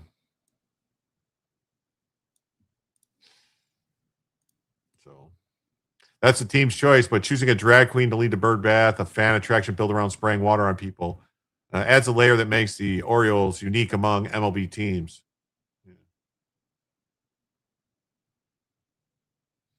Team's been pushing the event from its main social media accounts, including the hiding in closet guest splasher. Hiding in the closet. Yeah. Wow. Like a monster coming out to get you. The team promoted free round trip mark Camden Line train tickets for Pride Night. The graphic includes a pride-colored Orioles logo. Now hop on and arrive right at the yard for Pride Night. I've never found drag queens appealing, more like revolting. Yeah, I don't get it. I couldn't hint at how to say it, but Ball Maries is difficult to write, and I despise the sound of it. So the team's not even being subtle. The Orioles are promoting it across them. So that's what they're doing. That's what they're doing. It's crazy. Now we got this little bit of good news. J.D. Vance roasts protesters heckling him in Spanish at the Nixon libraries. Use a language I understand. How about that? How about them apples? J.D. Vance roasts people protesting his event at the Richard J. Nixon, or actually Richard M. Nixon, right? Richard Milhouse Nixon. Yeah, Richard M. Nixon. We got people waving Palestinian flags outside, hollering at us in Spanish. By the way, the vice president can't understand what you're protesting if you don't speak a language everyone can say.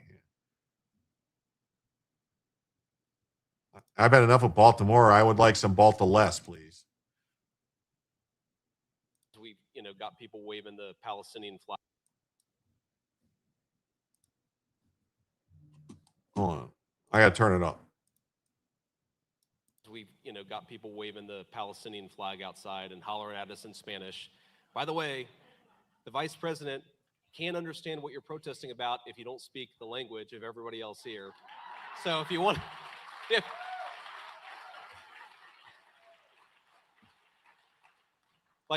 note to protesters, if you want the vice president to hear what you're protesting about, you've got to use a language I actually understand. Anyway, but I think that what has...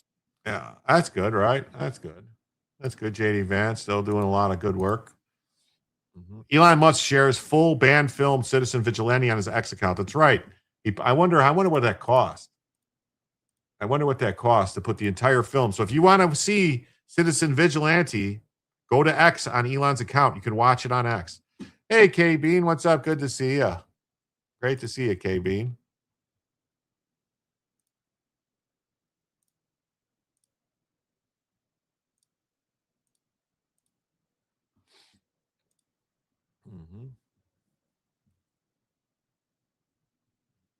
Its entire movie, you can watch it on X. The world's first trillionaire tech CEO Elon Musk shared the entire Citizen Vigilante film on his X account. The film, tracking the story of American expat living in Europe who undertakes a personal mission of hunting down criminals and the soft-on-crime officials who let them off, was banned in Germany for violence and anti-immigrant message. What's it say? Ohio isn't the best like the old days. Oh, thank you so much, Brian Ogden, for the 10. That means, folks, we're now just $10 away. Just $10 away from adding a first additional hour to the show. We're getting close. We're getting close, so close I can smell it. Yeah, no places, Brian. That's right. No place really is. No place really is. There's no place like scones. Like home, right? That's what they say.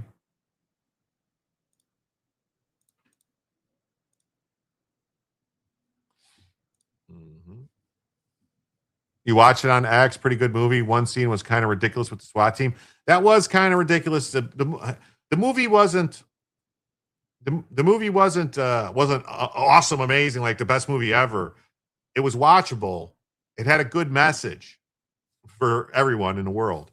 That's what makes it so good. It could have been done better. All right, could have been done better. Could have been. So. The film, tracking the story of an American expat living in Europe who undertakes a personal mission of hunting down criminals and the soft-on-crime officials who let them off, was banned in Germany for violence and an anti-immigrant message. Director Yul Boll boasted the Musk post, saying that for a limited time of 48 hours, the film will be free to stream on X. I don't know about free to stream on X for a limited 48 hours, but I imagine they must have paid for it. So here's the director. Here it is. Here's Uwe Boll, the director from Citizen Vigilante. The hour is up. The movie is now available on X for 48 hours. Enjoy. So Boll appeared on Human Events with Jack Prosovic on Wednesday to talk about the film. He clarified that while the film was not officially banned, it is effectively so because nobody will show it because it doesn't have a rating. Uwe Boll. Oy vey. His name is Oy vey Boll. It's a B movie that made a real point, especially with the judge. Yes, the judge was... I mean, we've been seeing that with judges here in the United States. We have. We've been seeing it with judges in the United States. Well, it just right off the start, I have to say, your film obviously has become a huge smash online, and yet we're told that it's banned on screens in Germany. Why would Germany do this? Yeah, because they have a rating system, and this rating system is also kind of a political rating system. So they think that movie is like inciting violence. You know, people could basically do what the guy is doing in the film, and so they don't want to give it a rating. So it's not like banned, but nobody will show it because it doesn't have a rating. So it's basically banned. And I'm suing them for it. I'm going for it's against the Constitution. You know, it's completely ridiculous to do this kind of censorship for a movie or a book or anything, you know, and it's insane, I have to say. And as a German myself, I'm extremely mad about it. He meant to watch English isn't his native language, then again trying to learn intercity person in the USA. Okay. Jack Inside Baseball Poso. Death Wish 3 is cheesy, but it's Bronson showing senior citizens how to fight them. Yeah, Death Wish things are good. I really like the I kind of like the Death Wish one with the remake one with Bruce Willis. Do you have the story about the pastor who beat up his neighborhood? Or his what? Beat up Highbot? Is it neighborhood?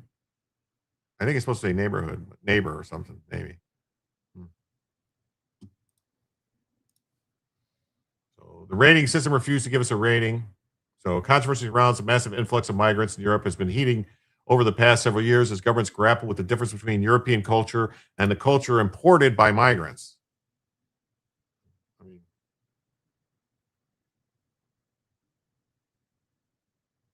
Could be. Neighbor. Okay.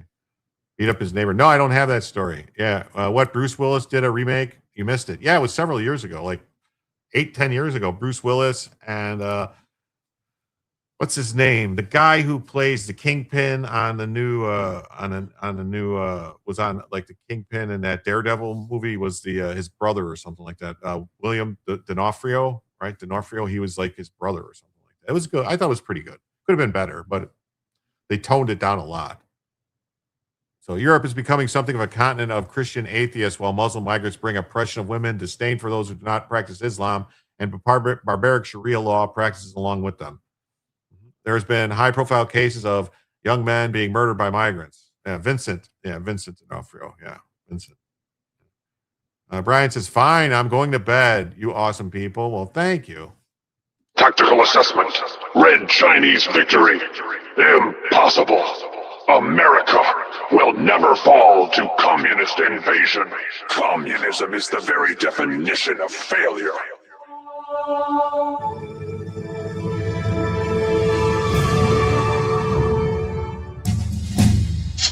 Thank you so much. Law-Abiding Citizen. Law-Abiding Citizens is a great movie too. Great movie. Vincent D'Onofrio, guy who played Big Guy in Mansuit. Yeah. Elon giving away the movie on X. Yeah, for he's giving it away for just. Hey Jim, I'm 40 minutes behind. I'm 100% about the. I'm with you 100% about the high fructose corn syrup. Oh, okay, good. I don't like it. Eli Roth directed it and probably would have done a better job on this one. Oh yeah, I mean, I think if this guy would have had some good money to spend and stuff like that. The stuff seemed, the movie, thank you so much. With that, we are now $100 away from adding a second additional hour to the show. Thank you, everybody.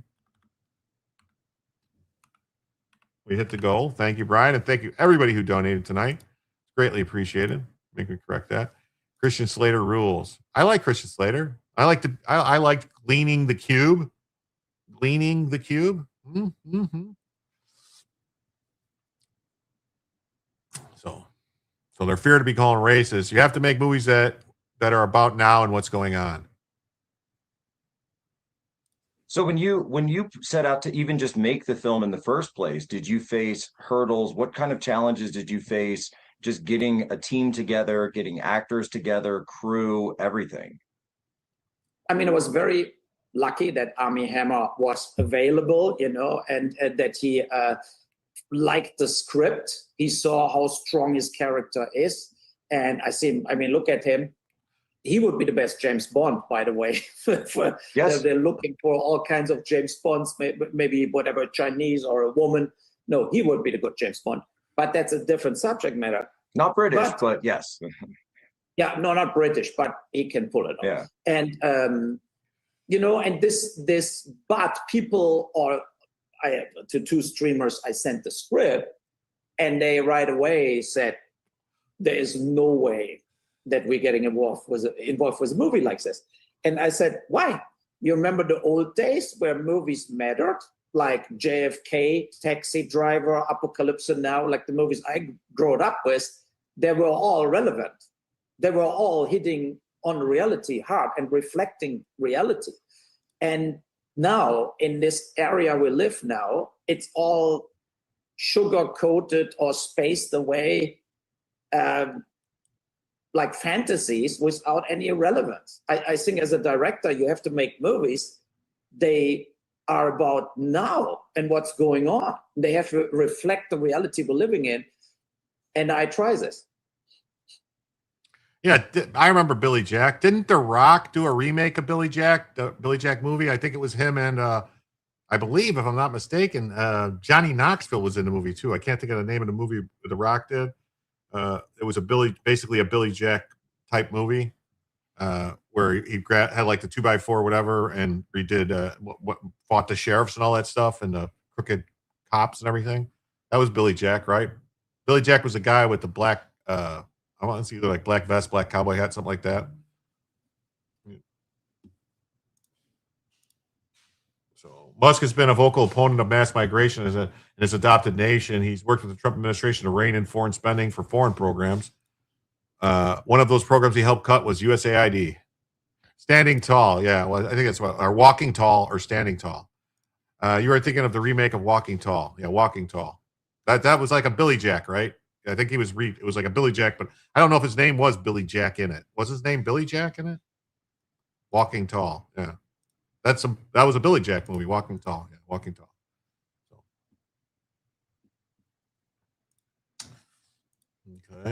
Okay.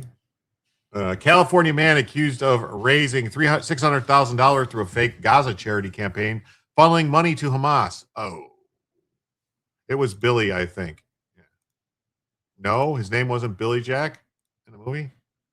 Wasn't Billy Jack like the Walking Tall was a Billy Jack movie though, wasn't it originally? Like when Billy Jack was in it, wasn't it? Am I misremembering? Am I like having one of those senior moments? Yeah, okay.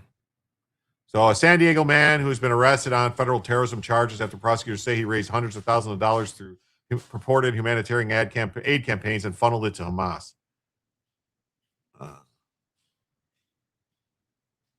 Different characters. Billy Jack was a Native American. Oh. Wasn't Walking Tall about Buford Pusser? Way off. Okay. I don't know. It was a long time ago. Not Billy Jack, loosely based on the real sheriff. Okay. Tom Laughlin paid Billy Jack in 1971. Buford T. Pusser. I was thinking about Roscoe P. Coltrane.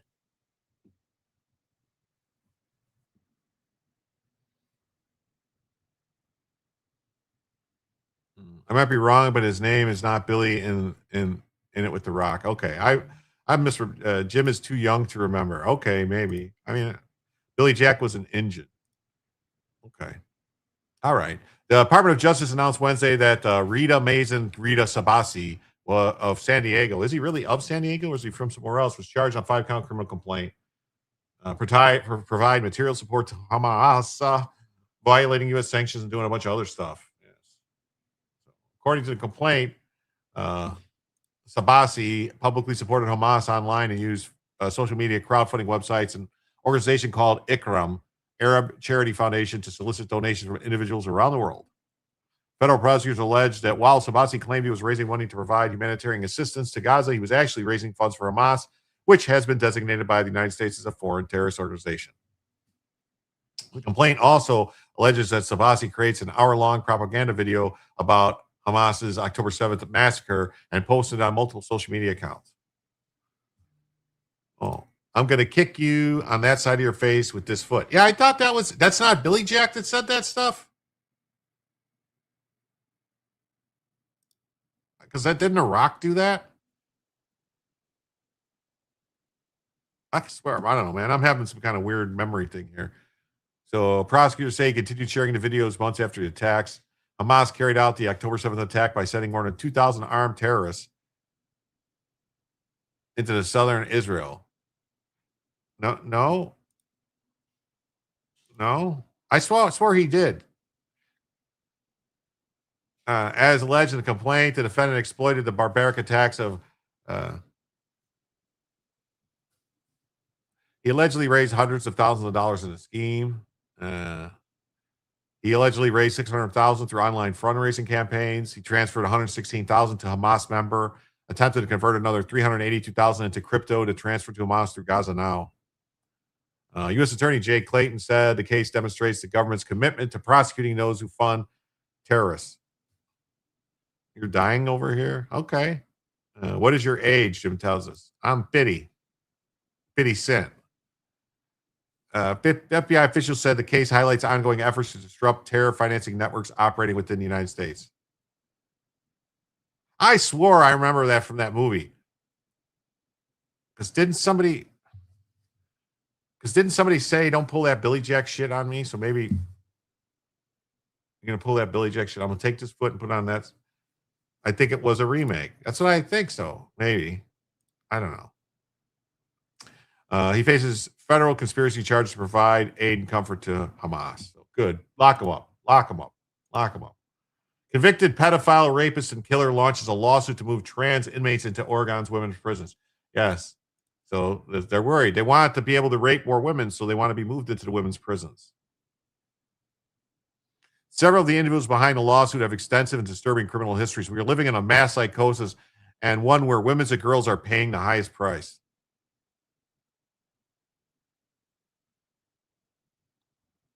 A lawsuit demanding that Oregon house transgender identifying male inmates in women's prison is being driven by some of the state's most violent offenders. A report from Redux claims that several inmates behind the class action lawsuit against Oregon Department of Corrections include a convicted child sex offender, a rapist, and a man serving decades in prison for murdering his girlfriend. The case, SD and JF v. Mike Rees, challenges Oregon's policy of evaluating prison placements for transgender identifying inmates on a case-by-case basis. The plaintiffs are arguing that housing biological males in men's prison violates their constitutional rights and exposes them to discrimination and abuse. No. In April, a federal judge ordered Oregon correction officials to reassess the housing of transgender inmates and consider transfers based on gender identity rather than solely on biological sex. Several of the individuals behind the lawsuit have extensive and disturbing criminal histories. One plaintiff, identified as JF, was identified by Redux as Jessica Ann Marie Faust, formerly known as John J. Chapman. According to court records cited by the outlet, Chapman was sentenced to 25 years in prison for raping a developmentally disabled woman at an adult foster home operated by his mother. While incarcerated, Chapman was later convicted of assaulting correctional officers.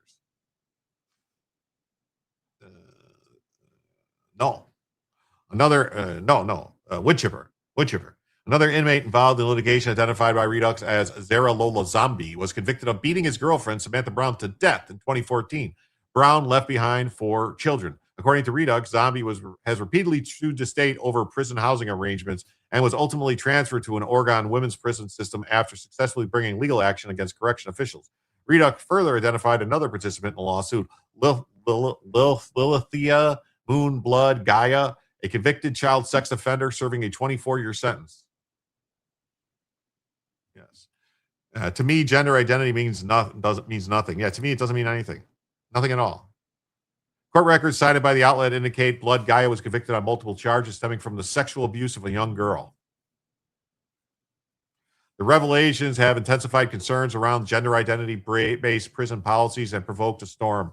Such grim reading. We are living in a mass psychosis and one where women and girls are paying the highest price.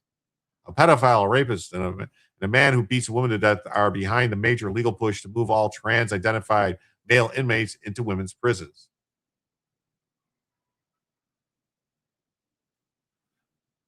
I blame the people of Oregon and the politicians. They are allowing male prisoners to torture women prisoners. How wouldn't women prisoners be able to sue and say, this is ridiculous? Like, what are you doing? I mean, okay. Then what you need to do then is just maybe have just a wing of a prisons that's for all the trans people. All the gay and trans people get sent to one place in a prison, I guess. The weak and the vulnerable are preyed on first. That's right. That's what they do. That's why they're preying on the women. No one expects good behavior from murderers and rapists. Therefore, I blame the people of Oregon and the politicians. They are allowing male prisoners to torture women prisoners. U.S. Magistrate Judge Mark D. Clark sided with the plaintiffs at the preliminary injunction stage, writing that the record before the court demonstrated transgender inmates faced elevated risks of violence and sexual assault. What about all the women that are going to be fucking sexually assaulted by these guys, these men, these rapists and murderers? What? Despite the case being advanced by offenders convicted of rape, child sexual assault, and murder. This is insanity. This is insanity. What the fuck is going on with these judges? This is just ridiculous. Arson suspect targeting Palisades because he believed wealthy were destroying the world, according to the prosecutors. Wow. Lots of bad screws in the DOC. Well, they should get worse, in my opinion. Jury deliberations are underway in the trial of Jonathan Rinderknecht, the man who's been charged with starting the small brush fire that later exploded into the massive Palisades fires in the days after New Year's Day 2025. The jury began deliberating on Wednesday morning, with the prosecution defense delivering their closing arguments on Tuesday. While firefighters initially thought they had it extinguished on New Year's Eve, it smoldered underground for 6 days and later erupted into a deadly Palisades fire. If convicted on 3 arson counts, Rinderknecht faces up to 45 years in prison. I wouldn't be surprised if they say he's not guilty and say, well, how do we know the fire wasn't started by someone else after? How do we know it was smoldering underground? How do we know anything? How can we trust anything you people say? Yeah. So assistant U.S. attorney said that Kinderneck had a deeply entrenched belief that the wealthy were destroying the world. The Palisades fire neighborhood represented all of that. Defense attorney Stephen Haney argued that no evidence was presented during the 10-day trial that linked his client with the fire, and that the alleged proof presented to the jury doesn't make much sense. He said, you showed fragments, you don't convict people on fragments. The prosecution called over 2 dozen witnesses during the trial, demonstrating Rinderknecht's actions leading up to the fire. The witness painted Rinderknecht as being a troubled, angry man, increasingly bitter about failed relationships, low finances, the current administration, and a dystopian society he believed was divided by cruel corporate overseers who had built a wall between the wealthy and everyone else. Evidence presented to the jury during the trial showed that law enforcement determined that Rinderknecht maliciously set the Lockman fire through witness statements, video surveillance, cell phone data, and the analysis of fire dynamics and patterns at the scene. A prosecution witness testified that after the fire was sensed at around midnight and Rinderknecht called 911, Rinderknecht drove his car away from the scene, passing fire engines responding to the fire. Evidence showed that he turned his car around and followed firefighters to the scene. A veteran arson specialist calls to testify said he believed that the Lockman fire was sparked by fireworks, not arson. That specialist, retired Los Angeles County Sheriff's Department detective, there's no data that says it's arson. There's more evidence that it was fireworks. In fact, I don't believe it's arson at all. The witness also argued that any potential forensic evidence had been destroyed due to officials not roping off the fire as a crime scene until weeks later. So he specializes in arson, yeah. So they called some defense guy who no longer works there who says like, they didn't rope it off. They didn't do anything. Just checked out the Billy Hack clip. WAP. Oh, I don't know. What is that?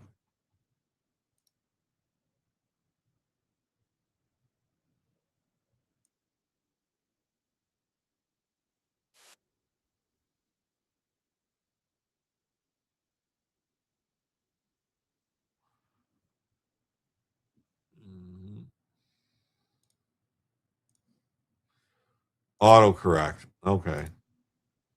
I thought maybe it was a parody.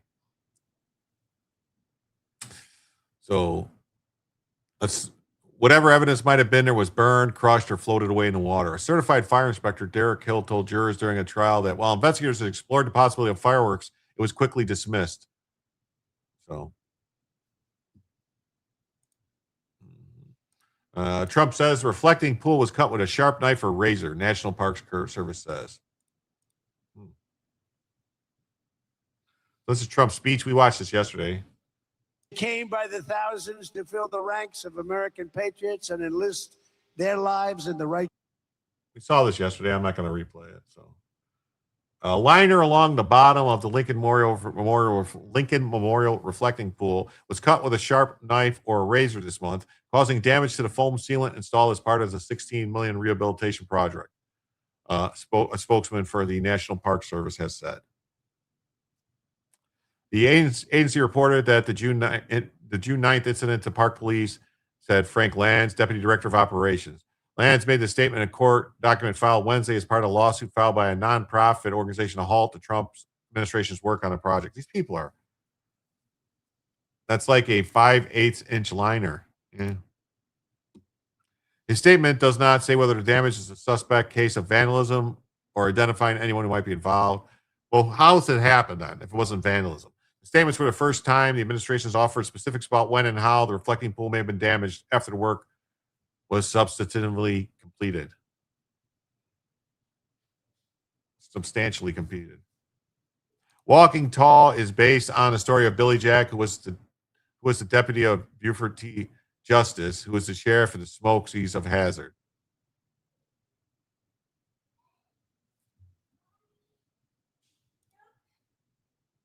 Wasn't Sheriff Buford T. Justice? Wait a minute. Wasn't the Sheriff Buford T. Justice actually the sheriff in Smokey and the Bandit? You messing with me? Sheriff Buford T. Justice. If you've never seen Billy Jack, you should for the score. Unidentified vandals peeled paint as well as a 350-foot gash. I thought he said 150-foot gash. Trump pledged to beautify the century-old reflecting pool before the nation's 250th birthday celebrations. But since the site was restored, its water's been plagued with algae. His administration faces a self-imposed deadline to complete the renovation before the July 4th. Trump said sick people had used razors and box cutters or whatever to slice portions of the lining. Park Service posted surveillance footage asking for help identifying an individual depicted in connection with destruction of government property. The grainy 30-second video appears to show a person kneeling down, reaching in a pool, and removing something from the water. In his statement to the court, Lance said the park agency plans to begin draining the pool following Independence Day to conduct repairs. Park Service completed more than 2 months of renovations in early June. The 2,000-foot-long basin was drained and tinted. Plastic-like rubber lining was installed to waterproof and protect the concrete pool surface. Congressional Democrats have called for a formal investigation into the pool renovation, saying no bid contracts for work on the project were awarded to vendors with previous relationships to Trump.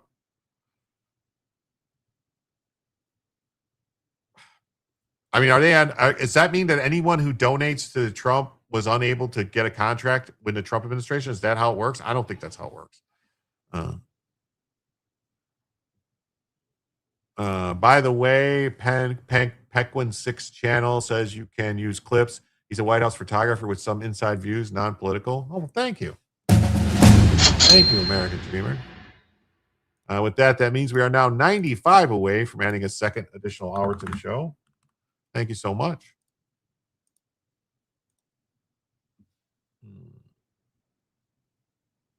The Germans got nothing to do with it. You dated Roscoe P. Coltrane's daughter? I was thinking about trying to do a remake of the Dukes of Hazzard, but instead of having it being Roscoe P. Coltrane, you have it being Mario Bosco P. Coltrane. You know who Mario Bosco is, a comedian? He talks like this. He's like 4 feet tall, weighs 100 pounds. Make him be the sheriff. Was Boss Hogg Sheriff P. Coltrane and Cletus in the Dukes of Hazzard? Yes. Ohio-based Green Water Solutions was given a contract to install a water purification system, while Virginia-based Atlantic Industrial Coatings was awarded $14 million to repaint and waterproof the surface.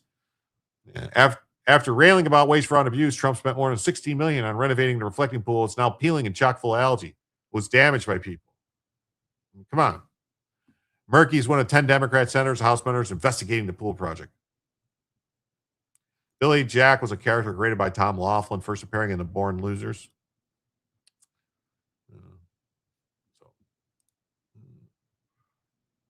Outrage. Biden judge blocks Trump's DOJ from challenging New Jersey sanctuary city policies that have shielded illegal alien criminals. Wow. Crazy.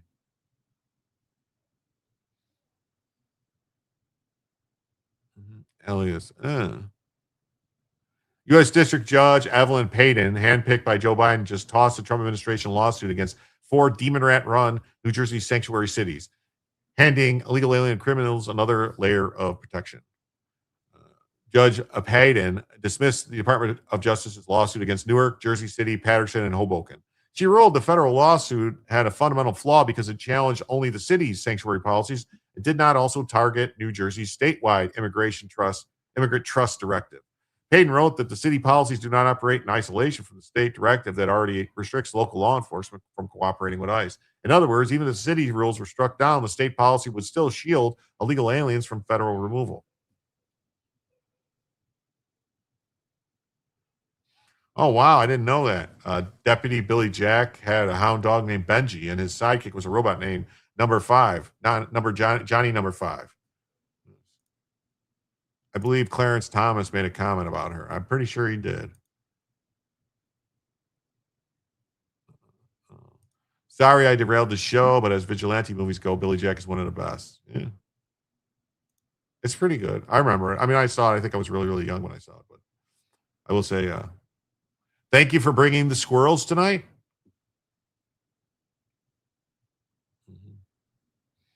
Yeah, they were trying to catch Bo and Luke Duke for smuggling mogwais from China in their Trans Am. Yes. They had to do it before a certain date across the, from Texarkana. This is the same Biden-appointed judge who earlier allowed the case to proceed during the government funding fight, acknowledging the crisis of illegal immigration and the real harm of American citizens. She's now slammed the door on this particular challenge with the technical ruling that leaves the sanctuary regime in place. The judge dismissed the lawsuit without prejudice, meaning Justice Department could refile. Ruling came as protesters have swarmed to the Laney Hall, an immigrant facility in Newark, with nearly daily demonstrations. Local officials praised the ruling, saying the Immigrant Trust Directive was one key to maintaining good relations between local police and undocumented immigrants. Yes, that's what we want, is good relationships between the local police and the illegal aliens. How about they can have relationships, but they need to leave. They need to go somewhere else. They just can't be here anymore. Amol Sinha, the executive director for American Civil Liberties Union, New Jersey, wrote in a statement that sanctuary policies help people access public services. Yeah, they steal from us. They access public services and steal from us. The illegals aren't supposed to be accessing public services. Remember, they fucking told us that illegals weren't getting public services? They said they weren't getting Medicare, they weren't getting Medicaid, they weren't getting fucking food stamps and, Section 8 housing and all this stuff. But they just said that that's how they get it, is by the sanctuary policies. Trump DOJ sued the cities and the mayors and the councils, alleging they violate the Supremacy Clause by blocking local officials from honoring ICE detainers, preventing willing officers from sharing information with federal officials, and restricting access to illegal aliens in local custody.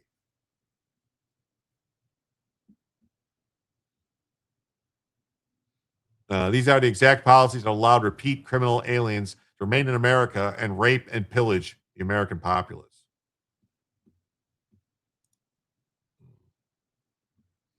Biden judge rejects Trump's sanctuary city lawsuit, says even a win wouldn't solve their problem. Okay, we're gonna have this is another Dayton ICE officer struck by illegal migrant. Let's see.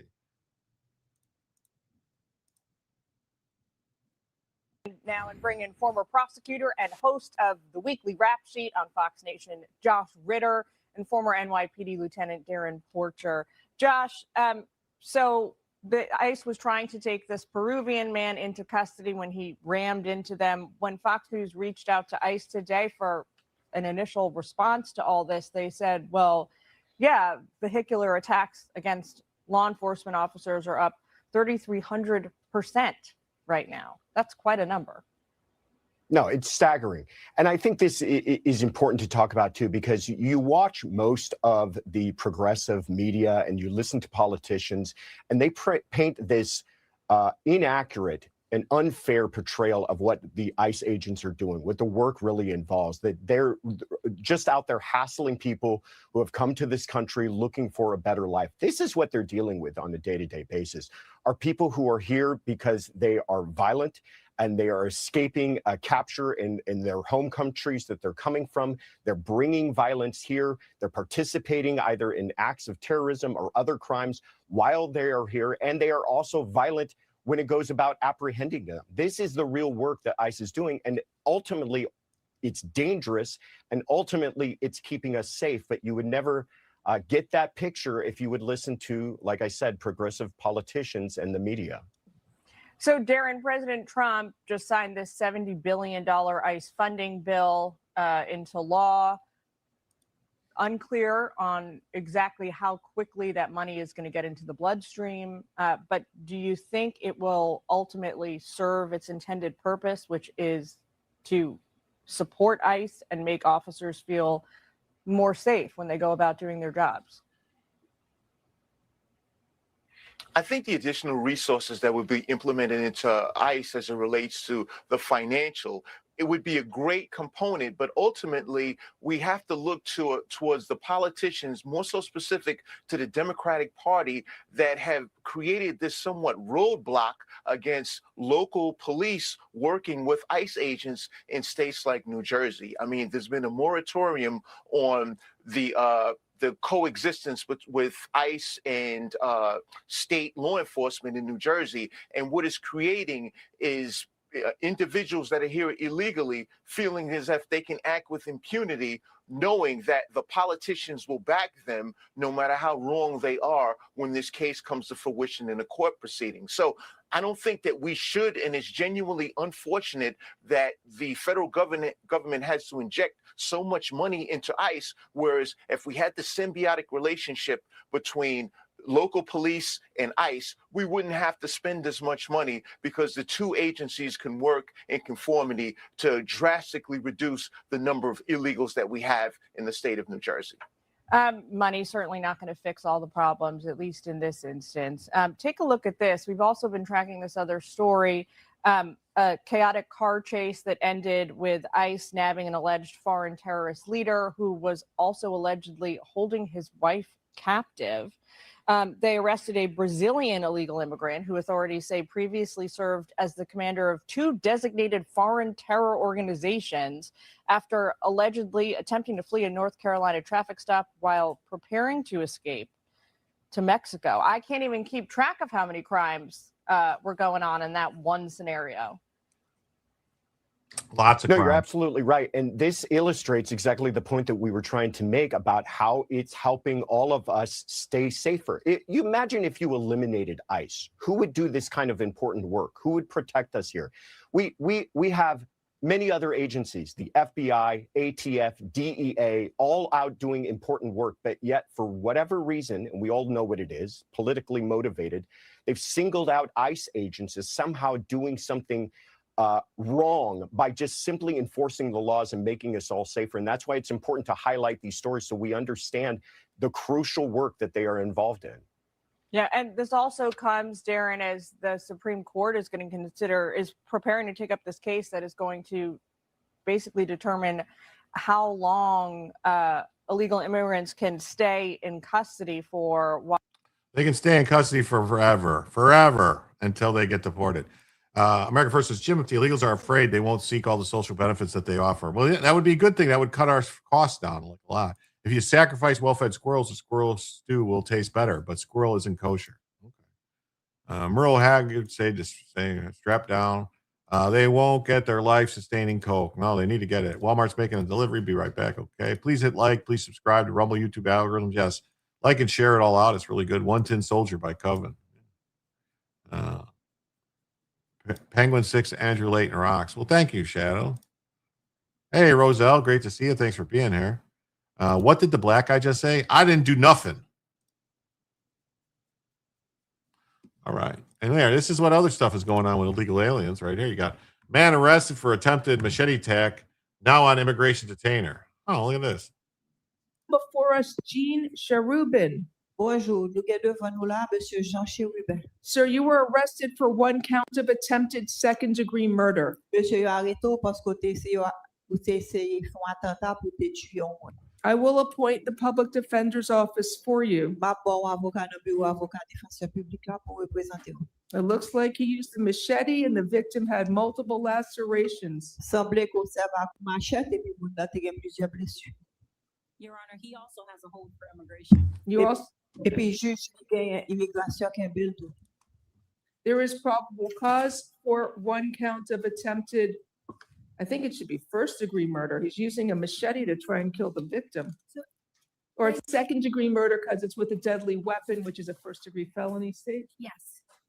Donc, you trouvez que il y a bonne raison pour que vous accusez car crime deuxième degré pour essayer de tuer avec ça.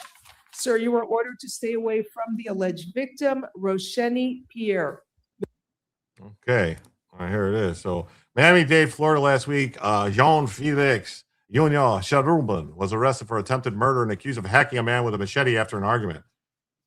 Oh, where's he from, you think? Haiti? Mm-hmm. And how are all these abided by these machetes? Can't you dig it? Can you dig it? So,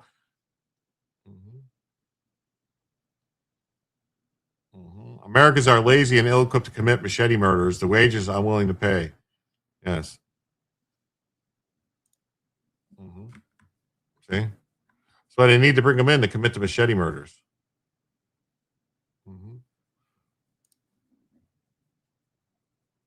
Dallas County, Texas, earlier this month, Oscar Ramos Vasquez was arrested for aggravated sexual assault of a child. He has an immigration detainer hold. All right, so here he is. All right. And what do you guys think? Aggravated sexual assault of a child. He'd likely have a French name if he was from Haiti. He did have a French name. Weren't you paying attention? A lawfully armed citizen could have spared us the cost of this legal proceeding. Second degree, wasn't he successful? I don't get it. It's another white offender. Definitely. Definitely. Like this one. Here we go. Right here. Where they listed on white is the paperwork? Oh, well, look at this. Right here. What does it say? White male. Race. White male. Oscar Ramos Vasquez. Aggravated sexual assault of a child. And just so you can see what he looks like, this white guy. These dangerous white illegals. They're the ones committing all these crimes. See? White. White. That's why these white crackers need to go.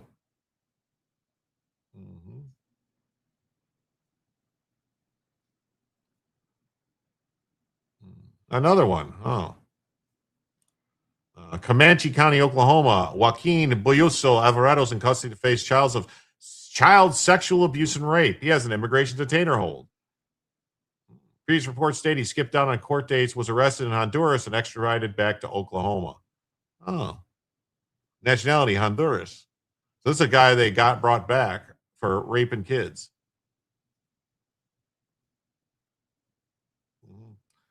For all the blags on here saying whites are pedophiles, you should be aware that white arrests include all Hispanics, all Middle Eastern nations, all Southeast Asian, Pakis, Indians, and all Asians and Caucasians. Hispanics rape and groom children per capita more than Caucasians.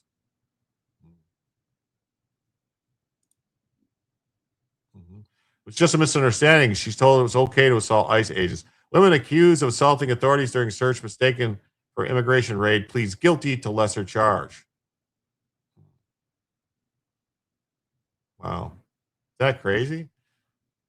pleads guilty to lesser charge. Deported in 2015, he returned to Chicago and recently approached a stranger at a truck dealership offering to sell a pound of meth and an AK for $2,000. The stranger happened to be a federal informant. Huh. You don't say.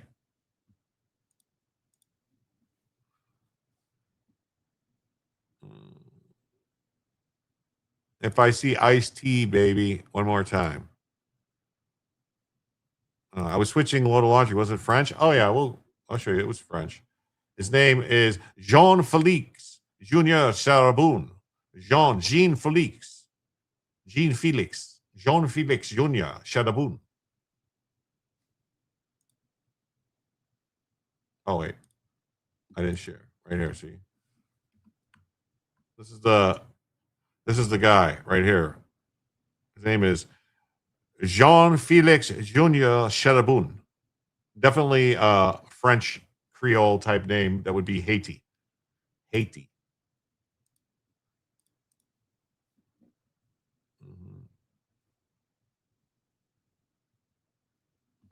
Deported felon allegedly offered stranger to pound of meth and an AK in a truck dealership parking lot. Leonel Mercado Jaimes is seen in an image he allegedly sent to the informant left and a surveillance image received during the drug buy. That man's white also. It's Vanilla Ice and iced tea than Britney Spears. Wow. A previously deported Mexican national returned illegally and tried to launch a drug and guns business with a stranger he met in a Chicago truck dealership. The stranger turned out to be a federal informant. He's charged with distributing nearly a pound of meth after authorities said he followed through on the drug sale and later admitted he had re-entered the country illegally after being deported in 2015. A pound of meth and an AK for $2K? I know, that sounds kind of cheaps. Oops, I did it again. Yes. A federal complaint, Homeland Security informant approached him in a Chicago truck dealership in late April. He allegedly said he believed the man was involved in criminal activity, offered to sell him 1 pound of meth. The informant exchanged contact information and later notified federal agents of the encounter.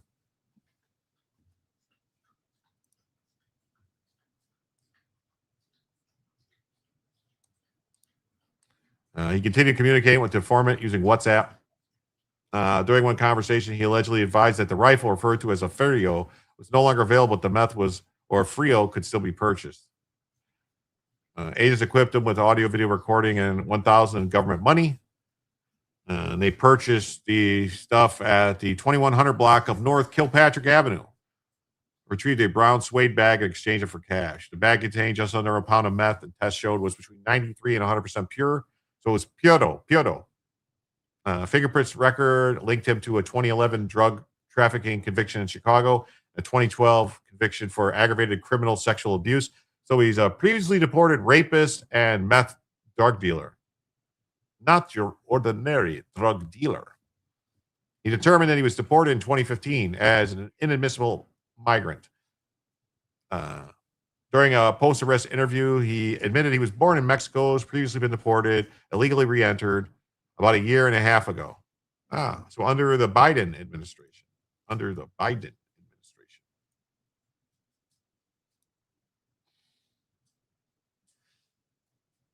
What are you doing, Bella?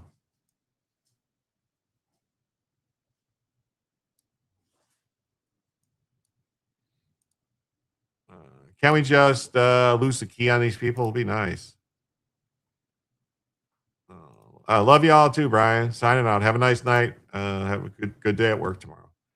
So, Mercado allegedly told agency he sold cocaine as well as more experience in dealing cocaine than methamphetamines. He's been going back and forth at will. Probably been going through tunnels and shit. That's what I would say. That's what I would say. That's what I would say.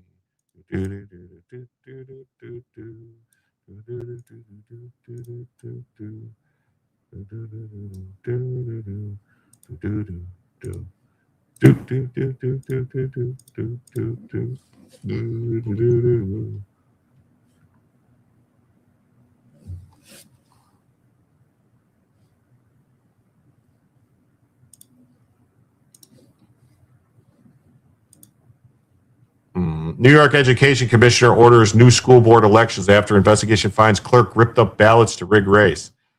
Oh, what do you know?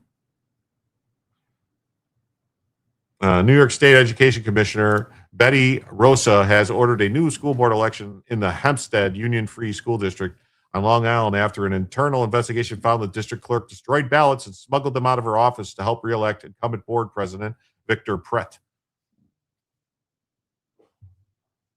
You're so tired of being enriched by engineers and scientists, hands, doctors, and your volume went really high, Jim, just for a second. I don't know why. I don't know what's going on with my volume, honestly. Let me look. Everything looks good.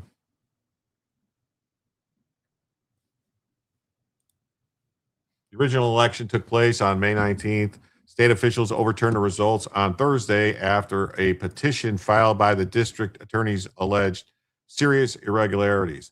But see, anytime if somebody besides them, if any Republican says anything, they go, you're just a conspiracy theorist. You're just an election denier.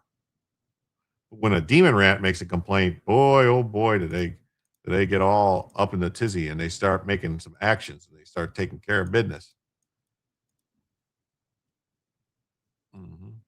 Maybe Google. It could be. I've been having some issues. I don't know.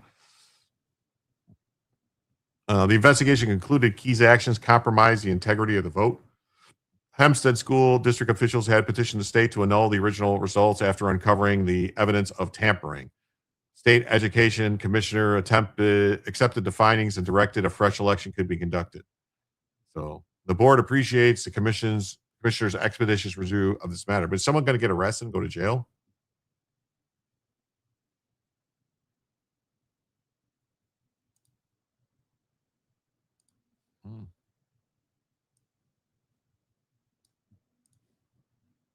No specific date has been set. The Nassau County District Attorney's Office has opened its own investigation based on the internal findings. The investigation will determine whether criminal charges are warranted. Well, why wouldn't they be warranted? That makes no sense. Why wouldn't they be warranted? How could they not be warranted? How does that even make sense? Hey, what's up, Michael? Very late. Yeah, Rand Paul and Cassidy changed their vote. Okay. Good to know. CCOT, definitely. Send them to CCOT. No one will go to jail. It's D for different. Well, it sucks when that happens.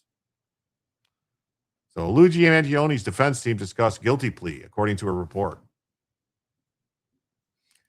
What they wanted to pass would not affect the war anyway.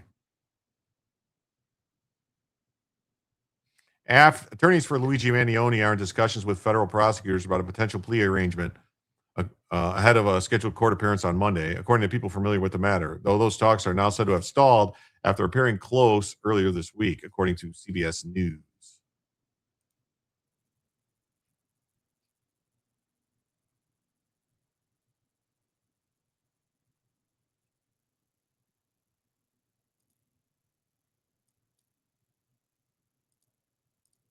Lawyers for accused killer Luigi Mangione have had talks with federal prosecutors about a possible plea deal in advance of Monday's scheduled federal court hearing, sources familiar with the matter say. The sources say an agreement See, my computer is still messed for a up. possible plea deal appeared close earlier this week, but has since fallen aside. News of any plea talks in the federal case come after defense attorneys earlier this month had suggested in the state murder case they might seek a psychiatric defense for Mangione. The defense then withdrew their notice that they plan to pursue a defense that Mangione suffers from, quote, extreme emotional disturbance. Mangione faces both federal and state charges for allegedly shooting United Healthcare CEO Brian Thompson back in December 2024. Mangione has pleaded not guilty. Legal experts say plea talks are a common occurrence before most trials. NBC legal analyst Danny Savello says plea talks make sense here for the defense in the federal case because New York state law may bar a successive state prosecution. If Mangione can reach a plea deal with federal prosecutors, then New York state law may completely bar New York state prosecutors from even bringing their case because of New York's own state double jeopardy protections. Spokesmen for the U.S. Attorney, FBI, and Manhattan DA all declined to comment. A Mangione defense attorney in a statement said, quote, "This information attributed to anonymous sources is..." Your computer's been doing the same thing. Had to get another part of router. a troubling, deliberate pattern by prosecutors. It's not you. It even happened to Rob and Joe. Okay. Law enforcement to prejudice Luigi, manipulate public opinion, and violate his constitutional right to a fair trial and impartial jury. Every defendant in America is presumed innocent until proven guilty, including Luigi, who has to fight the same charges twice. Again, News 4 has learned there have been No, the death penalty's not on the case. A judge took it off the table for the feds, I believe. A judge said, "No, you can't do it" for some reason, which is crazy to me. That the judge has that power to decide. I thought that was totally up to Bella. What are you doing? Hey, come here. Come here.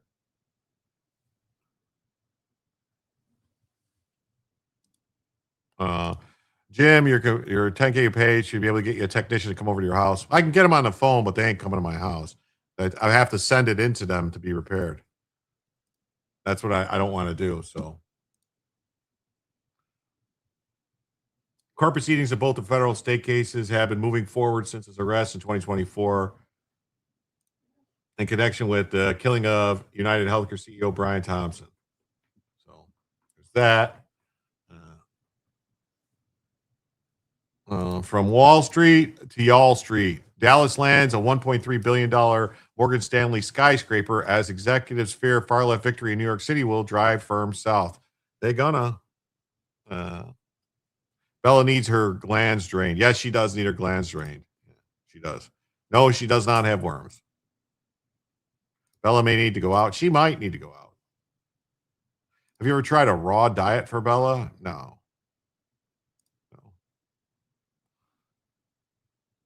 So Dallas has rolled out the red carpet for Morgan Stanley's $1.3 billion skyscraper as fears grow of the surge of far-left communists in New York could spark a corporate stampede to the south. The Texas metropolis lawmakers unanimously approved an $18.5 million incentive package on Wednesday aimed at persuading Wall Street giant to build a massive new office tower in downtown Dallas and relocate thousands of jobs from New York City. The deal, approved in a 15-0 vote by the Dallas City Council, would offer the banking powerhouse generous tax breaks and economic grants if it chooses Texas over rival bidder Alpharetta, Georgia. Why would somebody want to go to Alpharetta, Georgia instead of Texas? I don't know. I mean, nothing against Georgia, but Alpharetta or Dallas? I mean, was there ever a TV show called Alpharetta? There was a pretty good TV show called Dallas that was very popular. Just saying. The move comes just days after a string of victories by communist candidates in New York City elections. The prospects of greater influence for the commie Mandami and other commies in New York has intensified concerns. Meanwhile, Dallas Mayor Eric Johnson wasted little time making a pitch. Morgan Stanley's engagement with Dallas speaks to the strength of our financial services ecosystem. She was sleeping pretty soundly. I usually need a potty break when I wake up. Well, we'll see. We shall see. We shall see. We shall see.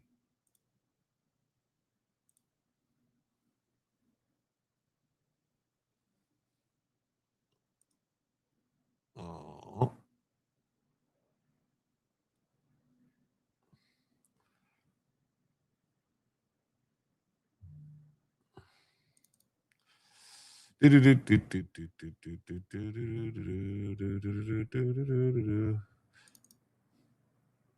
And I want to put this up here for everyone to see. It says, "I love Jim Tells You and Bellavision." That's from Cricket, and Cricket says, "Please like the live stream, subscribe, and share it live on social media. Thanks for watching." From CF Rob. Yeah, CF Rob made this for me. It's pretty nice, isn't it?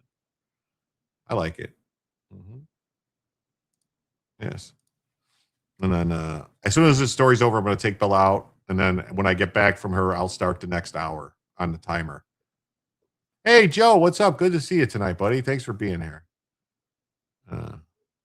Just got in from edging the driveway. Missed a lot of good stuff, I'm sure. No, Karen, nothing really. What's the pool on the Mandamian explosion? It's going to be soon. Alpharetta is top city for AIDS. I know, crazy, right? Uh-oh. Yes, cricket is very cute. So the proposed relocation would see nearly 5,000 jobs move to Dallas, further cementing the city's growing reputation as Y'all Street, a booming Texas financial hub attracting firms and executives looking for lower taxes and friendlier business climate. You're back?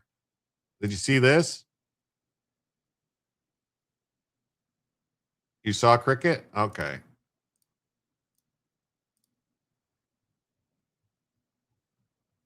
So Johnson took a swipe at New York City political leadership. American capitalism, free market competition, and even economic success itself have been vilified by New York's top elected leaders.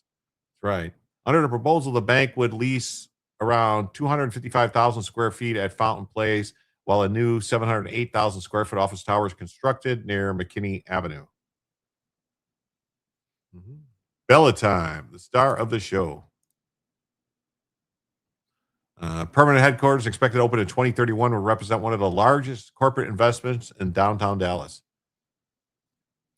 Morgan Stanley is expected to pour nearly $97 million into its temporary offices, another $684 into a new tower, while developers would invest $650 million in construction. So they're building a bunch of stuff.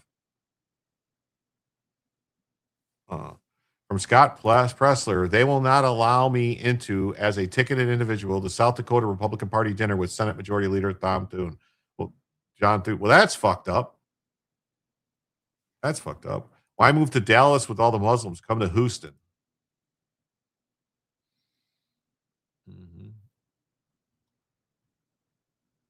City officials estimate the project would generate almost $65 million in net benefits to Dallas. Goldman Sachs is already building a sprawling $500 million Dallas campus. Wow. JP Morgan Chase now employs more people in Texas than in New York. Uh-oh. SpaghettiOs. I hate to tell New York, but if the financial district leaves, what do you got? What do you got? What do you got? You got nothing. You'd be like Detroit. That's what LA is going to turn into Detroit when the movie industry leaves. When Hollywood completely is done, all that Hollywood business is gone from LA. What does LA got? I mean, they got weather, but other than that, got nothing. Got nothing.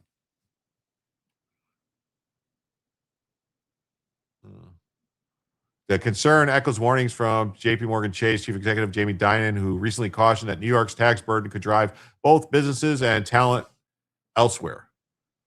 If approved, construction on the Morgan Stanley Dallas expansion could begin as early as this fall, with initial operations launching in 2027.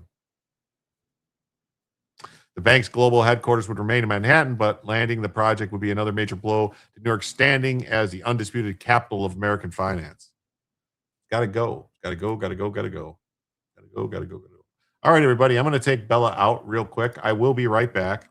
Earthquakes, mudslides, wildfires. Yes. It's already very expensive in Dallas versus the salaries. This will just make it worse for young adults. Okay.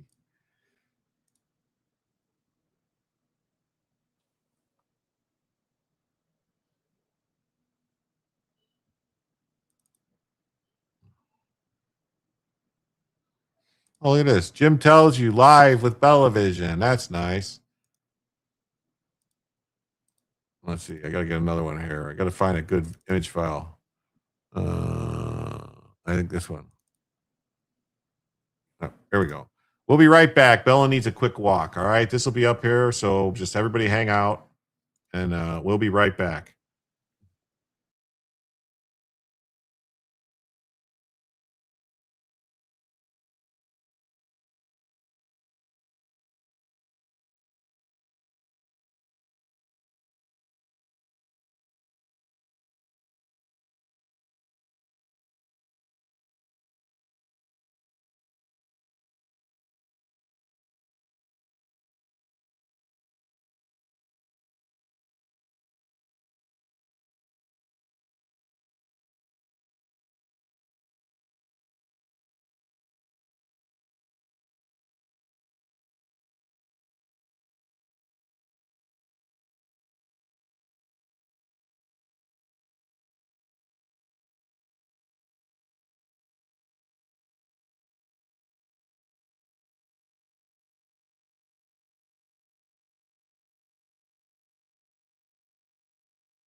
Hello. Sorry, everybody. Took her a lot longer than I expected for her to go to the bathroom. Almost 10 minutes. Crazy. So she'll be back in 1 second. She's getting a drink of water. Bella, look over there. Oh, look right there. So, all right, let's get back to the next story here. Oh, first I have to go over to YouTube and add the second hour. So I have to add another goal, add another hour to the goal. I think we are currently 95 away. Yes, as far as I know. Any goals, anything came in while I was gone? I don't think so. I'll double check. So start another goal. 20 super chats of $5 for 1 hour.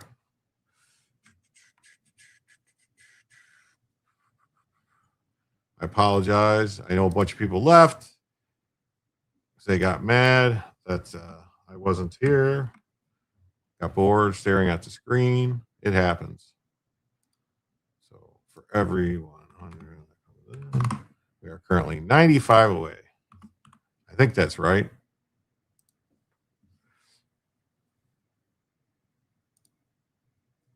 All right. Not you. Well, thank you. Yeah, smash the like button, everything. Let's see. Just to double check if I didn't miss anything. Nothing there. Nothing there. Good. Everybody's here. All right. Let me fix her camera. It's a little too big. And now she's going to leave again. Where are you going, Bella? Screwing around. Oh, thank you for being here. So here we go. U.S. Congress welcomes Taiwan's parliamentary leader to Washington after to affirm support for the island.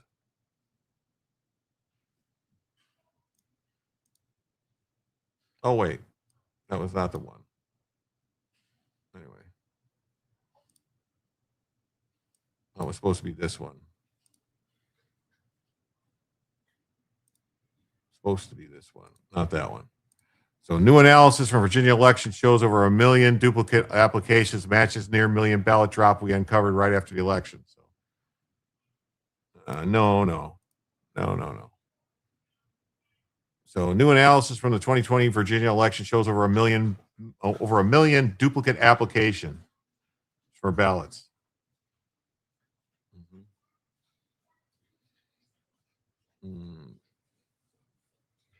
Right after the 2020 election, we reported a similar number of ballots were dropped in the state in the election. In 2020, we performed analysis. President Trump was way ahead all day, but then in the evening, the election was called for Joe Biden with President Trump still in the lead.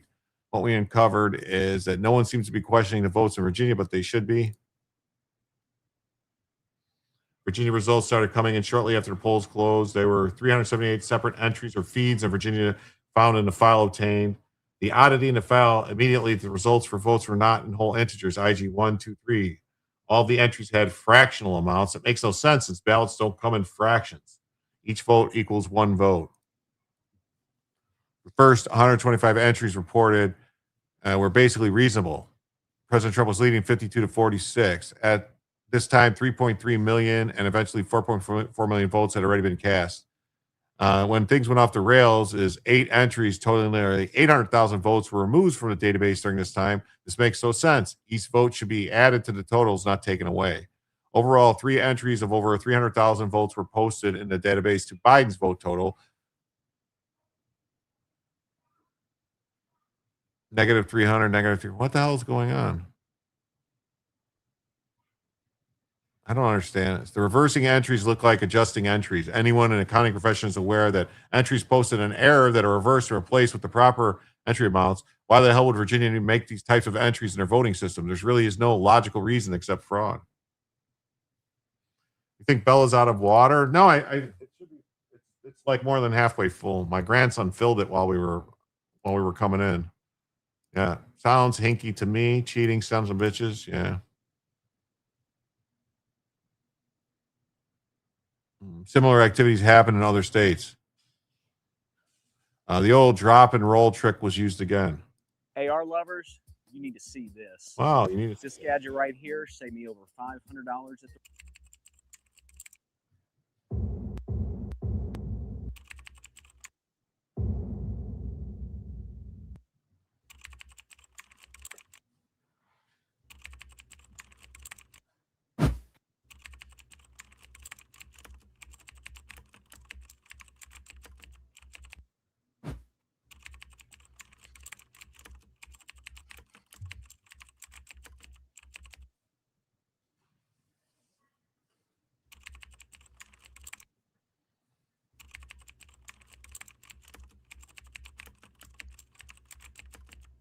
President Trump was up by 57 to Biden's 42 in Georgia. And then to drop the jumps of unexplained ballots get Biden for hours until Joe Biden takes the lead. Then the next 53 batches of votes counted. Every single vote batch had exactly a 50.05 to 40.05 victory margin for Biden.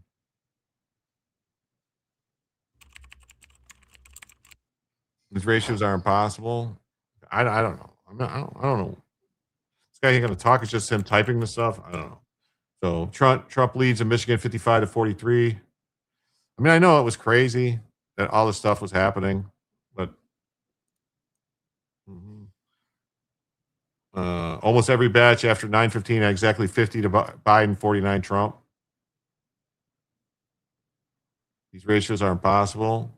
Trump was in Virginia up. So it's all these, it's like basically saying the same thing every time. These ratios are impossible. Pennsylvania, Democrats find 1 million votes for Biden in the next 48 hours. The ratio set the remaining batches give Trump only 40% of the mail-in ballots.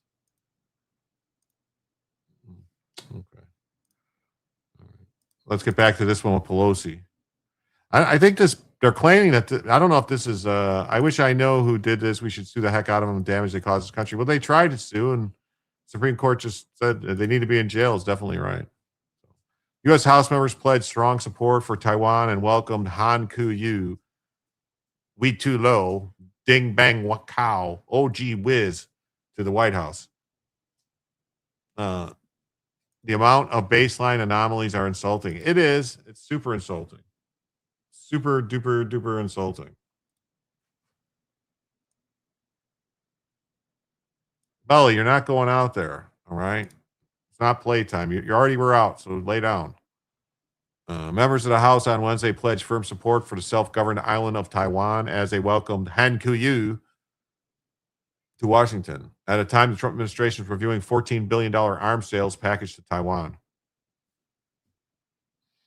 More than 30 House representatives, both from the Demon Rats and Republicans, streamed into the reception at Longworth House Office Building to show their support, including Speaker Emerita Nancy Pelosi, Representative Michael McCall, former chair of the House Foreign Affairs Committee Ted Lieu, California Demon Rat who serves as vice chair of the Democratic Caucus.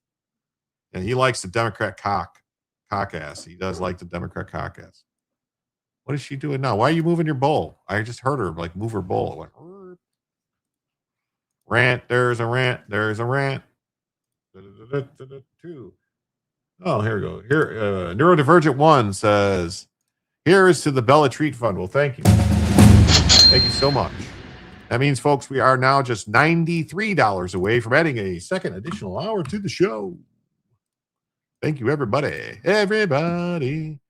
Come on, Dad, I have to go again. No, see, she does that. All right, she's very tricky. She does that when she goes out and goes pee. And then she'll come in the house, and then she'll be like, oh, I got to go now to go poo. You're guessing she needs to go potty? She just was out. I just had her out, Steve. I just had her out. She was out there for 10 minutes. She peed and pooed out there. So she's, I don't know why she's drinking so much stuff. She's drinking. Han, who leads an 8-person parliamentary delegation, arrived in the nation's capital on Tuesday after a stop in Phoenix, Arizona, where the chip maker Taiwan Semiconductor is building new fabs and producing advanced chips crucial to powering the AI boom. TSMC is the poster child of Taiwan's importance to the U.S. economy. The delegation met 7 Demon Rat senators on Wednesday, including Jaheen Shaheen, and it wasn't clear if Republicans also met with the visiting lawmakers. The Demon Rats called on Trump to move ahead with the $14 billion in arms sales to Taiwan without further delay. We remain committed to maintaining close friendships with Taiwan, providing Taiwan with arms for self-defense and supporting deterrence against the growing coercion from the People's Republic of China. I mean, did these demon rats realize that? I mean, I want to do it too, but they're like really pushing this, and like then when we get into a shooting war with China, they're going to say it's all Trump's fault. That's what I see happening. Coming down the river. Coming down the old pike. Taiwan, which Beijing claims to be part of Chinese territory and vows to seize by force, is a highly thorny issue in U.S.-China relations. Washington is obligated by domestic law to provide the island with sufficient hardware to fend off any invasion from mainland China. President Trump, after his May trip to Beijing, has said he would be reviewing the $14 billion arms sale package, which Beijing strongly opposes. You got your spinal stimulator trial installed today? Oh, how you liking it? Why not use it as leverage for the SAVE Act vote? I mean, I would use anything and everything for the SAVE Act vote. Don't we need to stock up on our weapons after UCAN and Iran? We should. We should be. Secretary of State Rubio said U.S. policy on Taiwan remains unchanged. I'm telling you, they spray the sky, the dog goes out, gets yeast, and some shit licks them, drinks more, owes more. Dog's been doing it also. Too early to tell?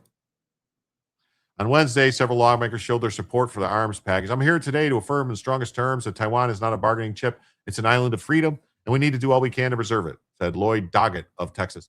I believe we need to make available every weapon that Taiwan needs in its defense as quickly as it becomes possible.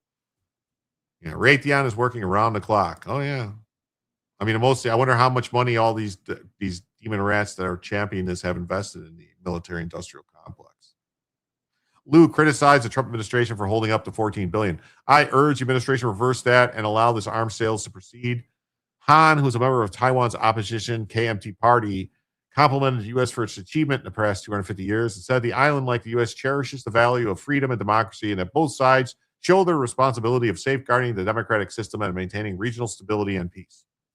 Han touted the robust trade between Taiwan and the U.S. The island of 23 million people has surpassed Germany as the fourth largest trading partner of the U.S., largely driven by demand from advanced chips and other tech hardware.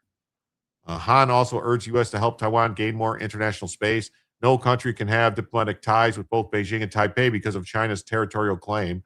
Only 12 governments, including the Holy See, still recognize Taiwan's statehood. Beijing has also kept Taiwan out of many international organizations, including the World Health Organization. They don't need to be a part of that. On the international stage, Taiwan feels very lonely in the heart. Well, they could thank Jimmy Carter, because Jimmy Carter is the one that recognized China and not Taiwan. Han is scheduled to leave on Friday for the inaugural nonstop flight by the Taiwanese carrier EVA Air between Washington, Dulles, and Taiwan International Airport, which has also been touted as proof of deepening U.S.-Taiwan ties.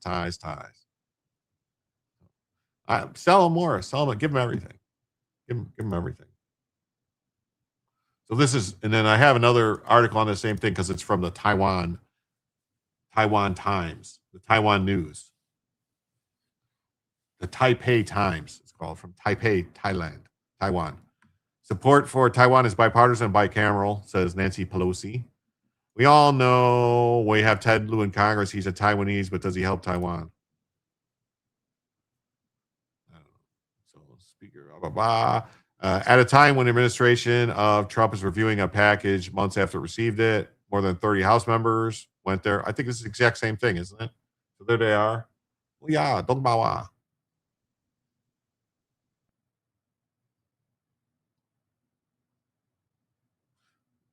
Looks like Nancy Pelosi didn't get too drunk for this one.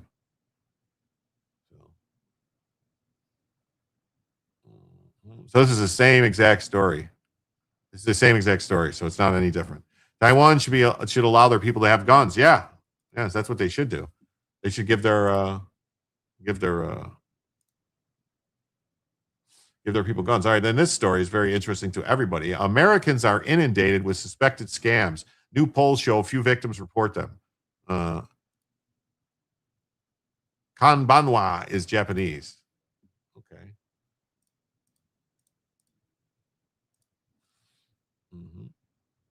Most Americans are inundated with scam attempts on a daily basis. About 3 in 10 have personally lost money or or personal information, according to a new poll.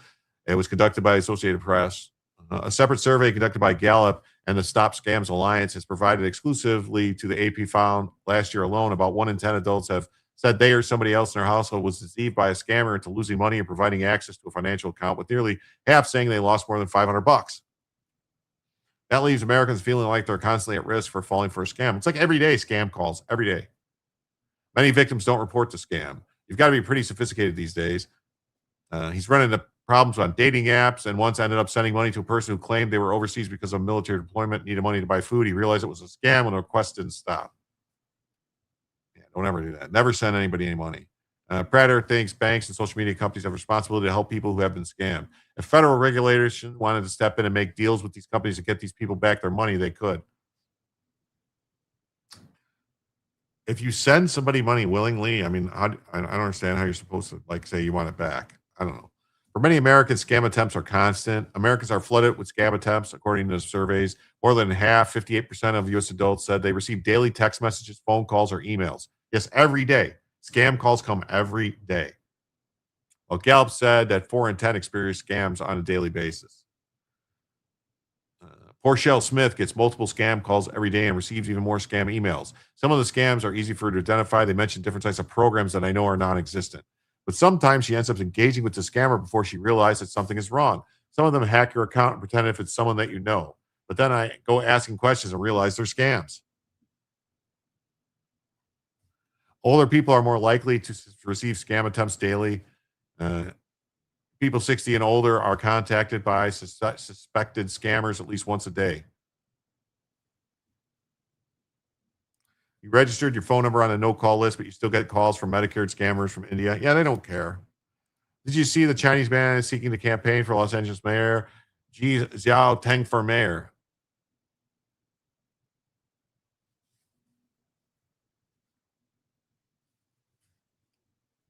A bolder future. Okay. Among those who received suspected scam call attempts, found that outreach involved packaging shipments or banking were among the most common methods. Yeah, they're constantly doing things. Yes. What's the next step in Iran? Will we see? I'd like to see some explosions.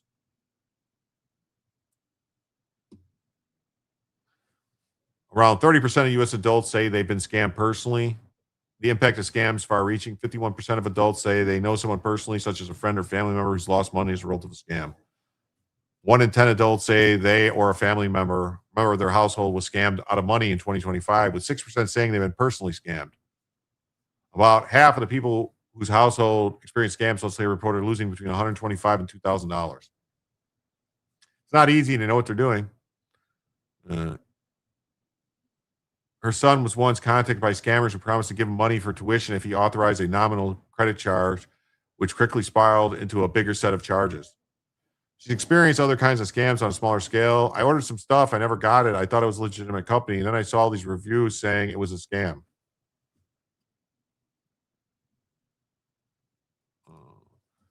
Spellcheck got you. Where do things stand with Iran? Will we see movement on MOU with traffic increase? Well, Jason, there was a attack today. Iran or somebody launched a drone at a ship, struck a ship transiting the straits. Nobody's saying much about it.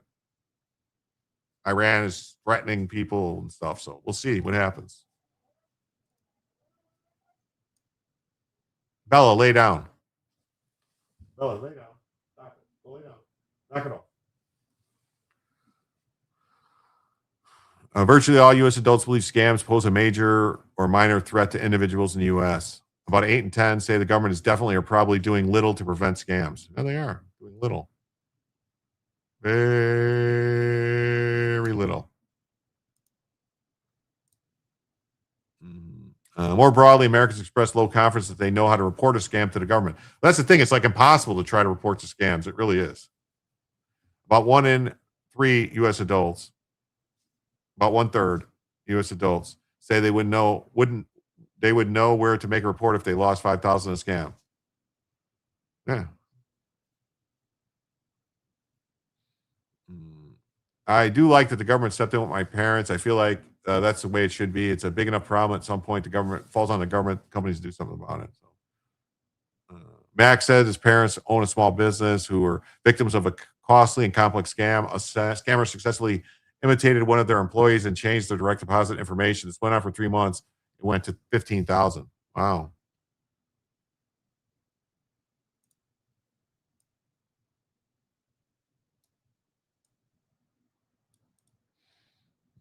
So everybody, don't bother Bella. She's sleeping. I think the IRGC is off doing its own thing, separate from elected officials. I don't know that the elected officials have any power in Iran. That's the problem.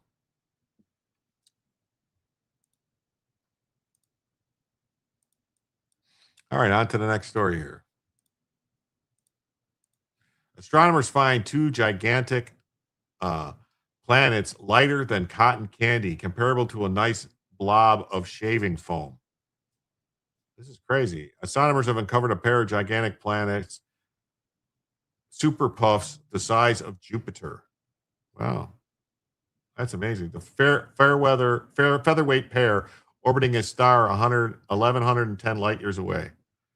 Well, since NASA's James Webb Telescope gave us a stunning first look at the depths of our universe. The $10 billion telescope is the largest and most powerful in space. It captured these images showing a small patch of sky with thousands of never-before-seen galaxies. Since the pictures were released in 2022, they've provided insight into when our universe began expanding more than 13 billion years ago.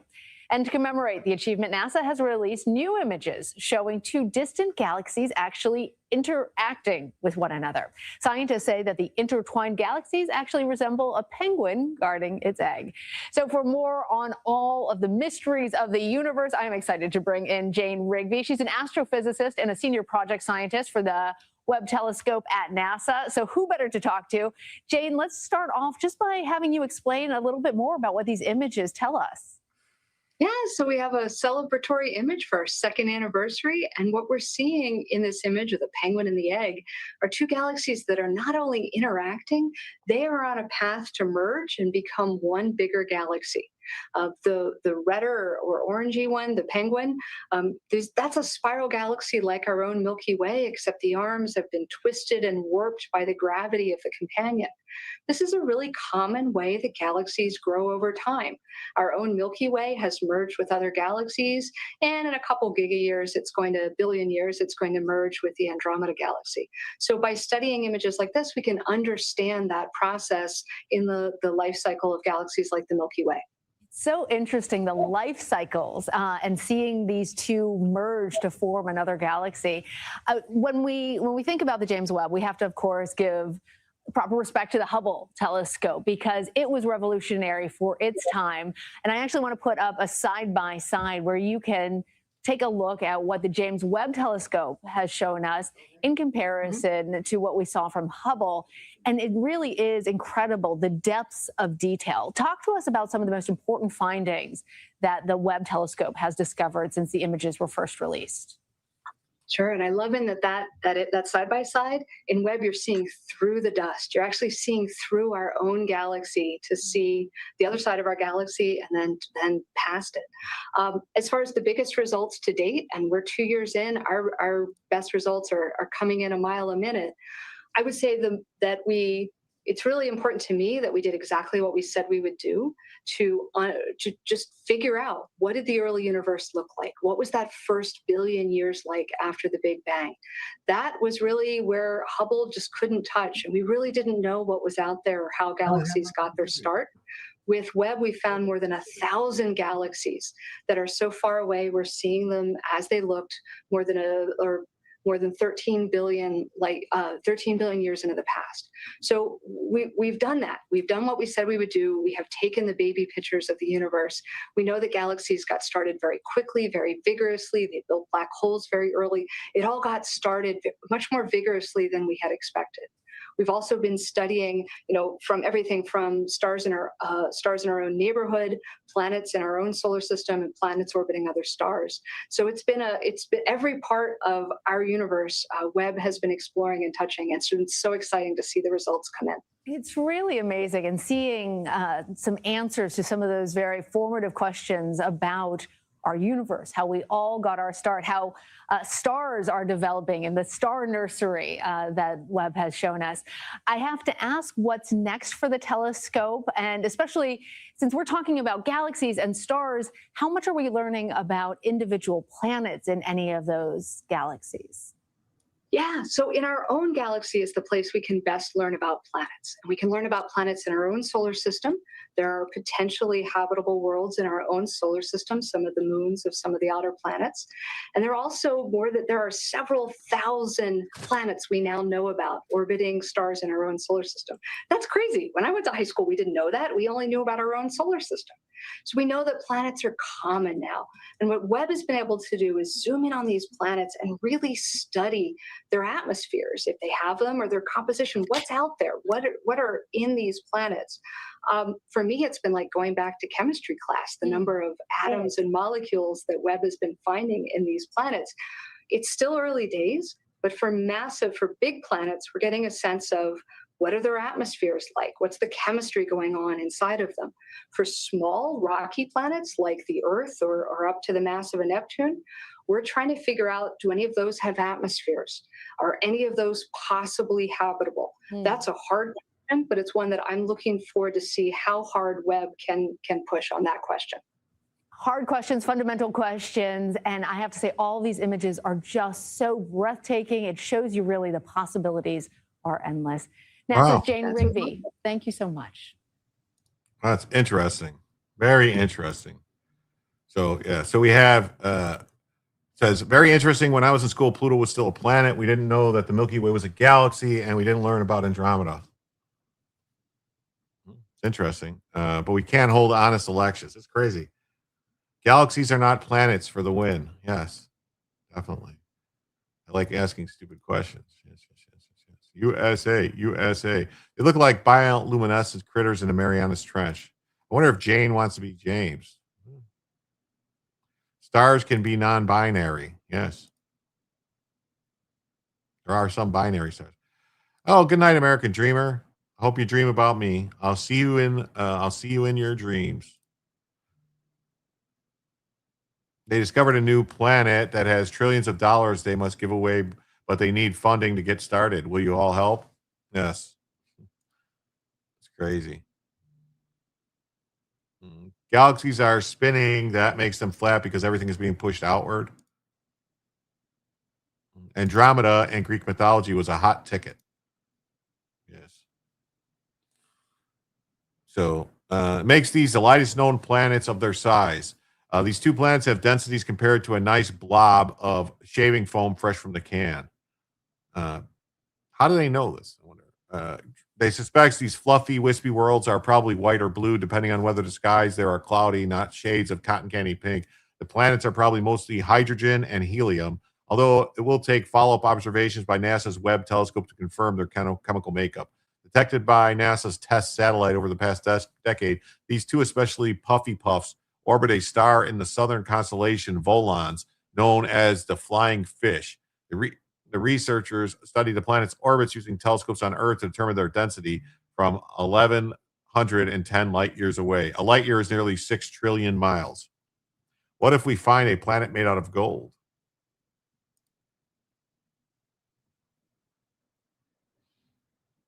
In 2024, researchers found a super puff planet 1,200 light years away from Earth, calling it a cosmic mystery.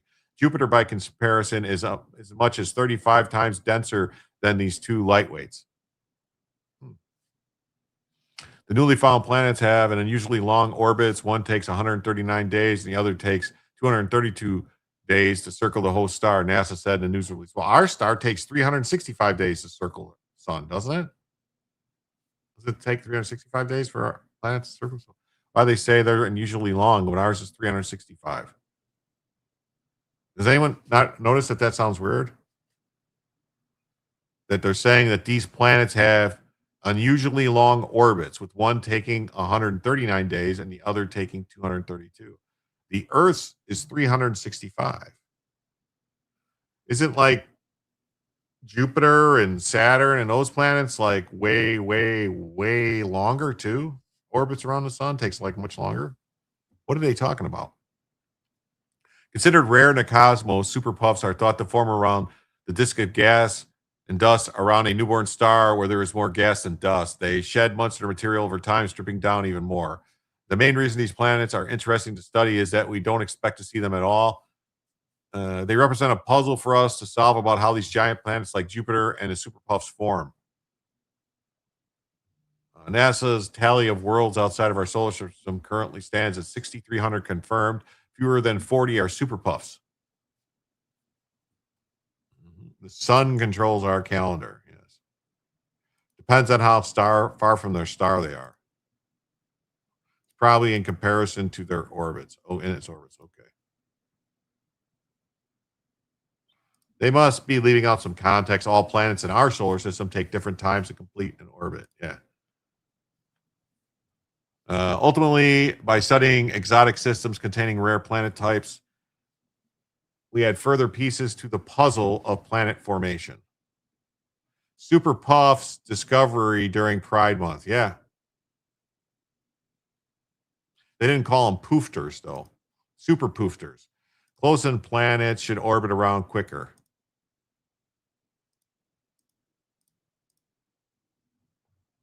Interesting. Interesting. And then the New York Post says astronomers find super puff planets yet that are lighter than cotton candy. That's the story. They're poofta planets. They're light in the loafers. Then we got this story. IBM unveils technology for chips that promises higher performance and use much less power. Yes. They think they can get smaller than 1 nanometer.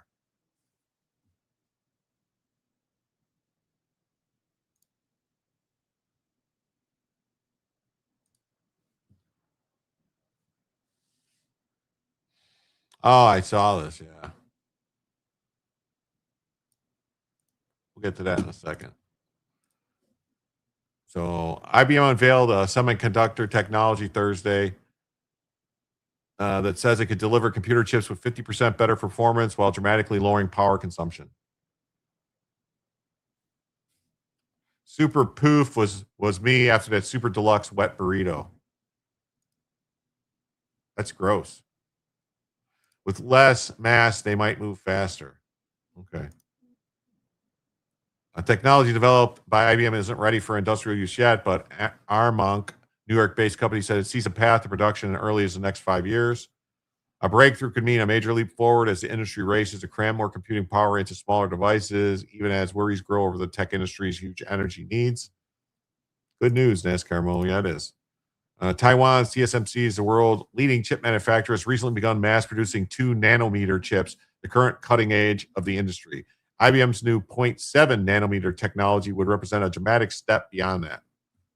The nanometer, an atomic scale unit of measurement, doesn't refer to the literal size of the chips or their components, but to how densely transistors, the tiny electronic switches that make up the processors, can be packed together. The smaller the number, the more transistors can fit on a chip the size of a fingernail. So IBM apparent breakthrough packs nearly 100 billion transistors onto a chip that size, nearly twice the density of a 2 nanometer chip. More transistors means faster and more powerful computing. It can help drive advances like faster smartphones, laptops, even more efficient data centers, better self-driving cars, more capable artificial intelligence tools like ChatGPT. It does sound crazy, doesn't it? Yeah. So they're going from right now, all the cutting edge stuff is 2 nanometer, and they're saying they can get it below 1 to 0.7 nanometers. That's more than a 50% reduction. IBM's new chip is projected to offer up to 50% more performance or 70% greater energy efficiency than IBM's 2 nanometer node chips. That's considered a critical advantage as data centers worldwide grapple with the artificial intelligence enormous power demands. Chips layering arrangement is key. IBM's breakthrough uses new 3-dimensional architecture called nanostack, which stacks transistors layers on top of each other rather than arranging them in a single layer. IBM's latest chip breakthrough marks a landmark moment in computing, pushing tech beyond the nanometer era into the scale of atoms. We're not just making smaller transistors, we're reinventing how chips are built to deliver dramatically more power. The technology also delivers a 40% improvement in SRAM memory chips, something that we haven't seen in decades. Wow. SRAM chips act like a processor's short-term memory and are critical components in electronic devices from gaming consoles to laptops. IBM's technology isn't ready for mass production, with the company expecting to reach the manufacturing stage within 5 years. Producing such chips is a highly complex process requiring advanced manufacturing equipment, deep technical expertise, and billions of dollars in investment. IBM doesn't manufacture chips itself, instead licensing its designs through companies like Japan's Rapidus, with which it's working to scale the 2 nanometer production. IBM is owned by China.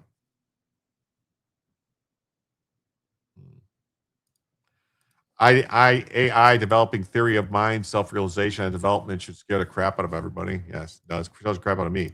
I see Elon manufacturing chips in microgravity in space. TSMC is currently developing 1.4 nanometer technology targeted for mass production around 2028. Wow. That's just 2 years away. 1.4 nanometer. That's quite a bit. Quite a bit less.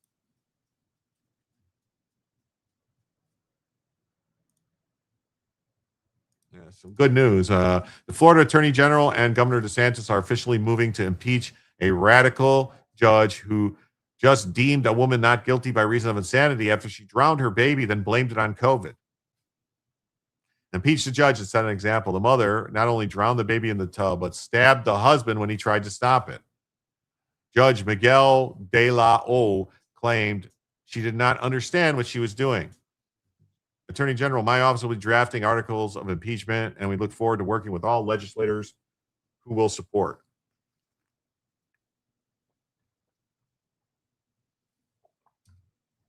Governor DeSantis says time for Florida House to do its duty. With breaking news, a South Florida mother who admitted to killing her 15-month-old daughter has been found not guilty by reason of insanity in what attorneys called a first-of-its-kind case. The judge agreed with the defense that Precious Bland was experiencing a COVID-related psychotic break at the time of the killing. Good evening. I'm Lauren Pastrana. Thank you for joining us. CBS News Miami's Chelsea Jones is your reporter live at the Miami courthouse with these details. Chelsea. Lauren, there was an audible gasp, then a cry from Precious Bland when the judge ruled that she was not in her right state of mind when she drowned her baby and then stabbed her husband and eldest daughter. Tears filled the courtroom as the mother who admitted to killing her baby daughter was found not guilty by reason of insanity following a 2-day bench trial. As to count 1, aggravated manslaughter, the defendant is not guilty by reason of insanity. As to count 2, attempted murder in the first degree, the defendant is not guilty by reason of insanity. And as to count 3, attempted murder in the first degree, the defendant is not guilty by reason of insanity. Moments after learning she would not be I was going to make a comment about that. That is one big girl, that reporter. That's one big BBW, big black woman. Wow. convicted, Precious Bland spoke briefly outside the courtroom. God is good. This doesn't bring back my daughter. I'm thankful. I love my children. State prosecutors tried to prove that this mother of 6 killed her 15-month-old because she told investigators her husband was cheating. The voices and the COVID psychosis is a fabrication and an embellished story. The judge didn't buy it. That theory, it doesn't make sense to me that she decided to do all the things that she did, going to all the neighbors, calling her family members, putting the kids in the water, all of it because she was angry due to some perceived infidelity. Her lawyers argued Bland was overcome by the voices in her head and had a COVID-induced psychotic break. Satan is a deceiver. There's so much that we don't know about COVID. And this was, one of the first case in the country to go to trial on COVID being the defense to murder. Bland spent 3.5 years behind bars before being released about a year ago. Now, after a judge cleared her of criminal responsibility in her daughter's death, she says she's focused on moving forward. Just ready to get my life back together, my husband and my children, and just move forward. There will be a status hearing on Thursday to determine what the conditions for release will be for Precious Brand. Why would she be released? If she was not guilty by reason of insanity, she should be in a mental hospital. You're saying, oh, she just had a break, so not guilty by reason of insanity, and you get to get released? What the fuck is going on here? What the fuck is going on here?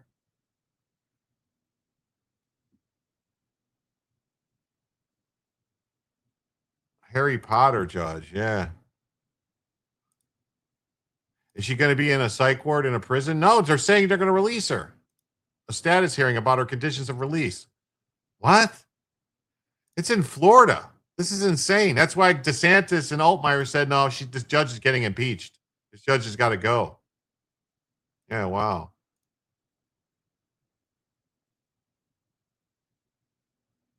Temporary insanity is a walkout. If you're crazy, you can get released so you can do it again. Anne Marie's going to say it. What the fuck? Black privilege. Yes, I agree. What the fuck? Florida dropping the ball. You ain't kidding. You ain't kidding. Inside the Metro Justice Building, I'm Chelsea Jones, CBS News. Wow. Start making examples of rogue judges, impeach them, and then have them disbarred.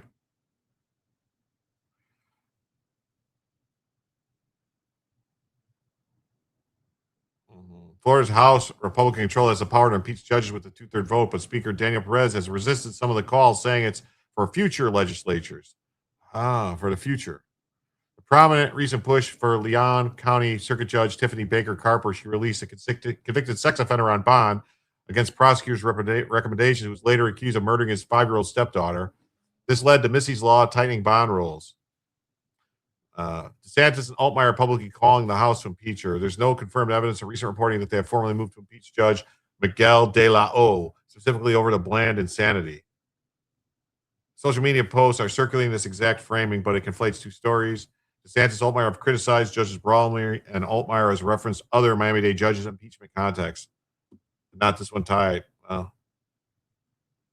the real issue is that anyone who purposely kills someone that isn't attacking them is insane. That means every violent criminal can claim, rightly so, that they're insane. That's why the insanity plea should not even be allowed. We are no longer accepting things that do not change. It's not time to change the things we do not accept. That's right. That's right. Right. Bloody well right. Got a bloody right to say.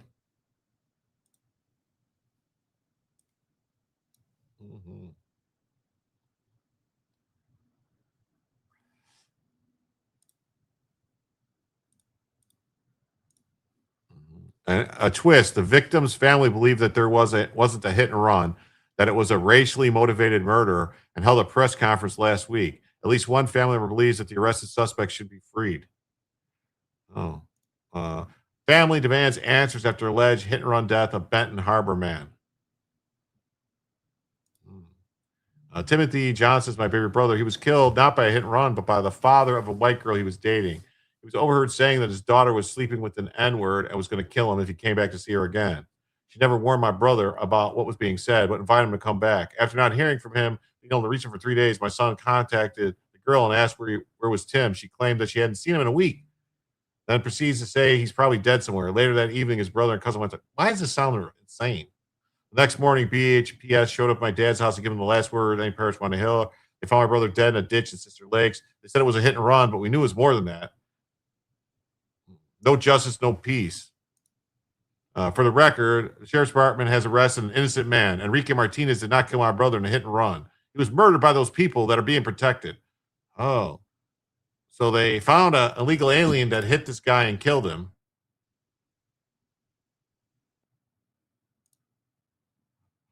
For this Cass County, Michigan illegal alien, Enrico Bejeros has been charged with failure to stop, tampering with evidence, reckless driving, causing a death connected to a fatal pedestrian hit and run. And so they're saying, no, the Whitey did it. It was Whitey did it, not the illegal alien. These people are fucking retarded. What is going on here? The victim's family is convinced he was actually killed in a racial motivated attack. Well, yeah, because they tell everybody all the time that everything is racism. That everything is racism. So it couldn't be Take that. a look here. 22-year-old Enrique Bejarano Martinez faces charges of failure to stop, tampering with evidence, and reckless driving causing death. We're now learning that, according to Homeland Security investigations, Martinez is undocumented and he could be deported before the case completion is over. Police believe he may have been trying to leave the country anyways. WSPT 22 Cicely Porter's work on the story tonight from the live desk in Sicily. Investigators told you there are a few reasons why they believe he was trying to go on the run. That's right, JP. Martinez told police that his mother lives in Mexico and he's not afraid of going back. Martinez also telling police he knew a body was found in the area when he saw the road closed on his way to church. He also reportedly sold his car to a junkyard the day following the crash. He tells police he did it because it would have cost too much to get it fixed and he wanted something new. Police were able to identify the car that hit Johnson due to parts of the car being at the scene. They associated the parts to a 2010 black Ford Taurus. They were able to track it down by using video footage and a flock camera. Martinez admitting to police that he hit something in the area where Johnson was found, but claimed it was a trash can.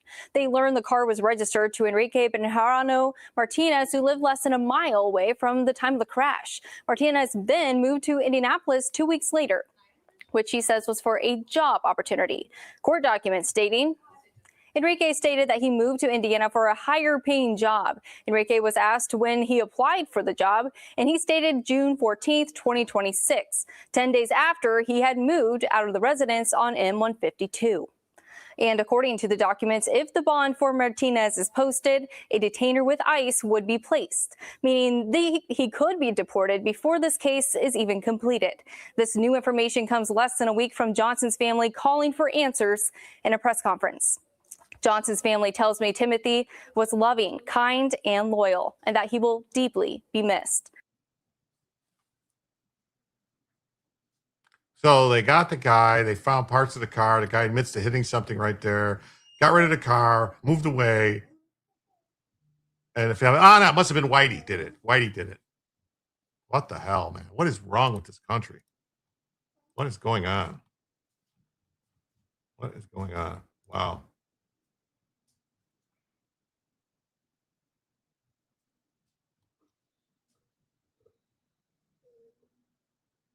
I think we just watched this, right?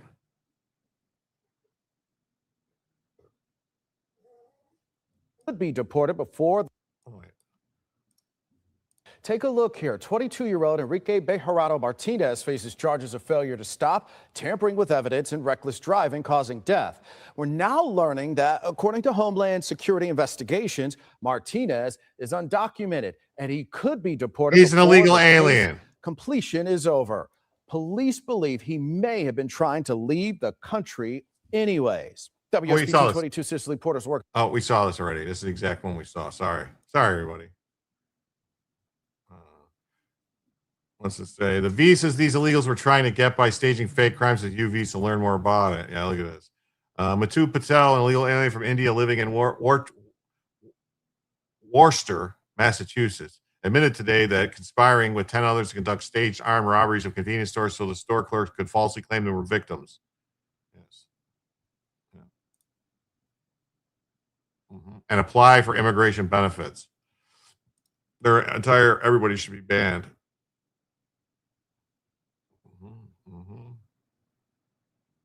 Wow.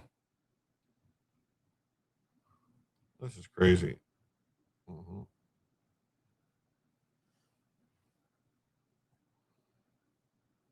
There's a stepfather reportedly stabbed with a knife, sword, and an axe the day before Father's Day. Suspect on immigration detainer.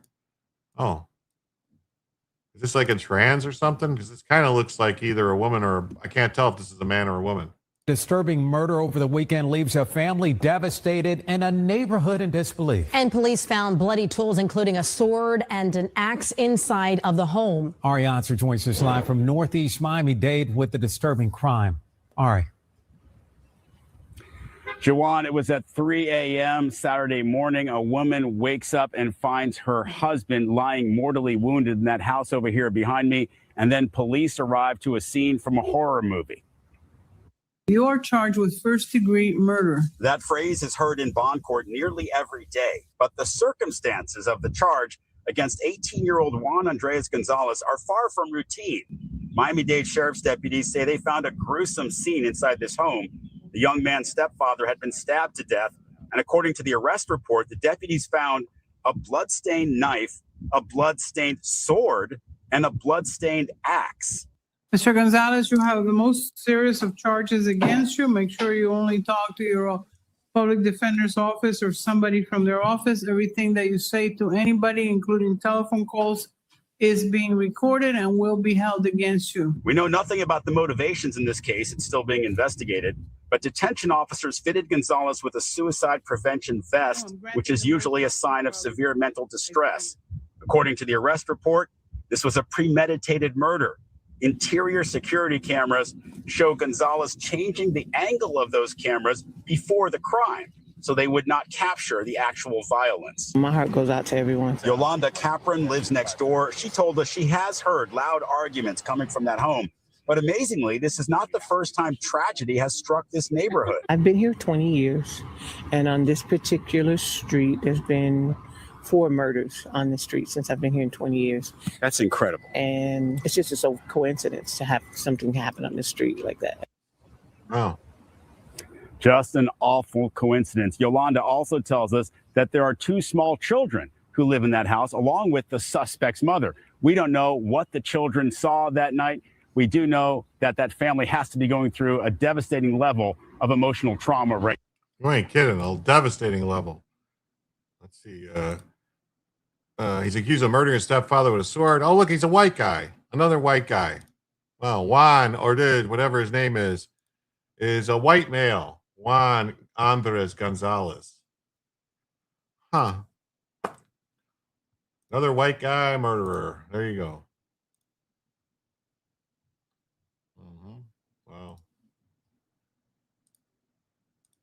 Wow. Wow. Louisiana pastor's just been bonded out of jail after he beat up his neighbor's 20-year-old son because the young man threatened to murder and rape his wife and grandchildren.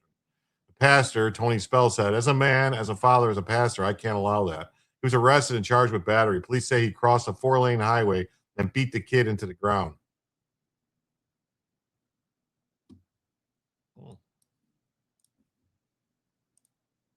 When you threaten to rape my wife, when you threaten to rape my grandchildren, and the next time you leave, go out of town, I'm going to kill every one of them. As a man, as a father, and as a pastor, I can't allow that.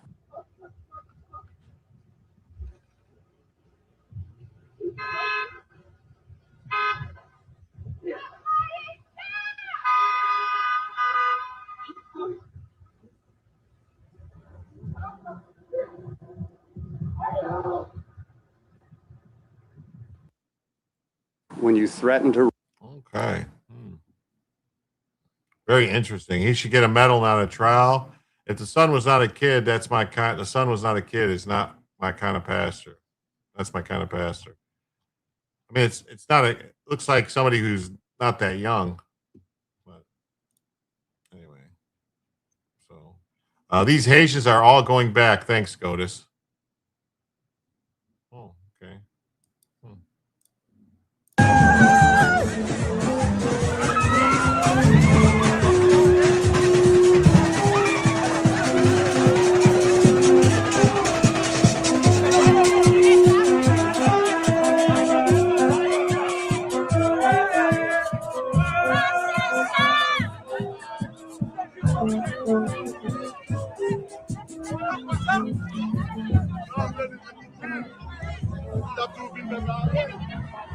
Yes, they can all go back. They can all go back.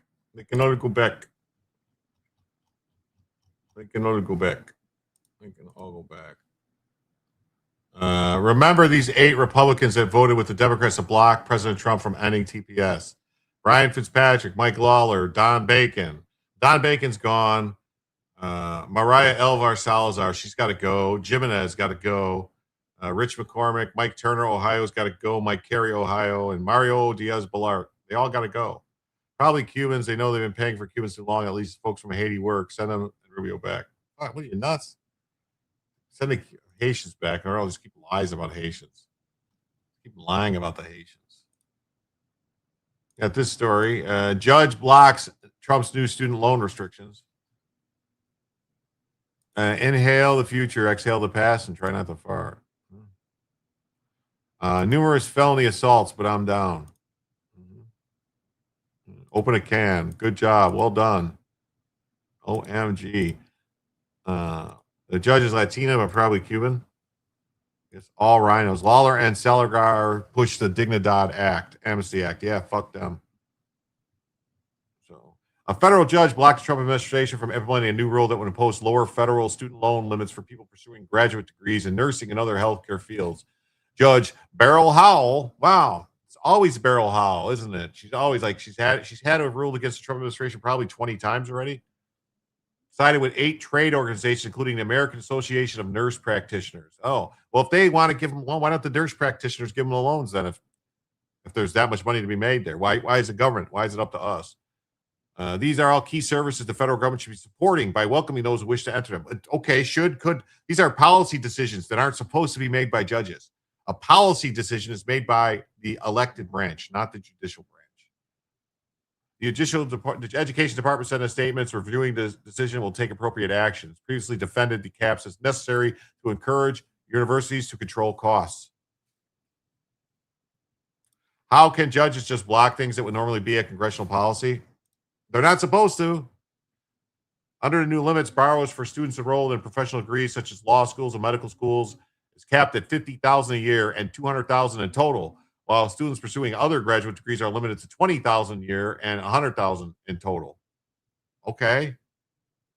The Education Department rule altered an early regulatory definition of what constitutes a professional degree to cover only certain degrees in 11 fields, including law, medicine, dentistry, and theology. But Howell, who's appointed by Barack Obama, said that when Congress enacted the law, it expressly adopted a long-standing regulatory definition for those degrees that the department had been using since 2007. By adopting a pre-existing definition as it was in effect on a specific date, Congress removed any discretionary authority. We're going to have to see. We're going to have to see. It's going to have to go to court. But she declined to go further by preventing the new loan caps from being enforced until a new rule is issued, saying she could not remedy the plaintiff's primary frustration over a decision by Congress to eliminate uncapped borrowing. So Congress eliminated uncapped borrowing.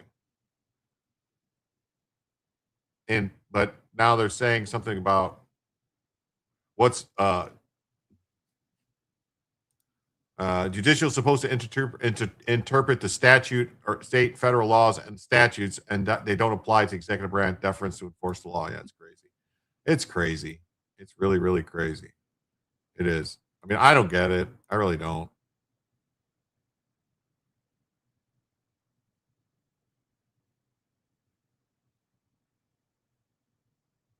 I just don't get it.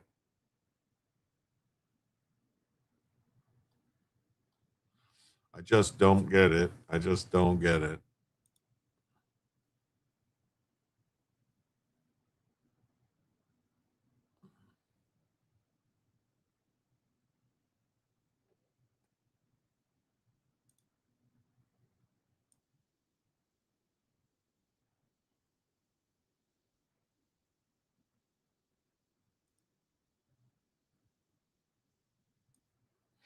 Anyway.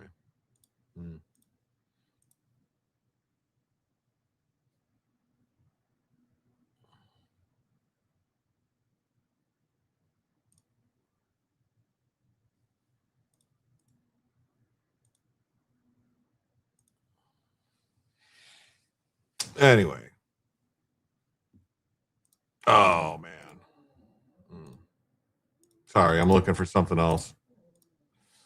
1 second.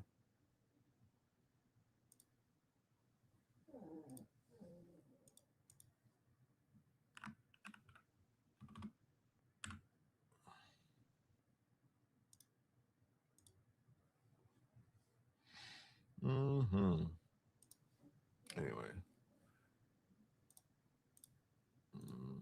Pritzker approves a law sealing reproductive medical records past state lines. So they're only sealed if you leave the state. according to Prickster. Only sealed if you leave the state.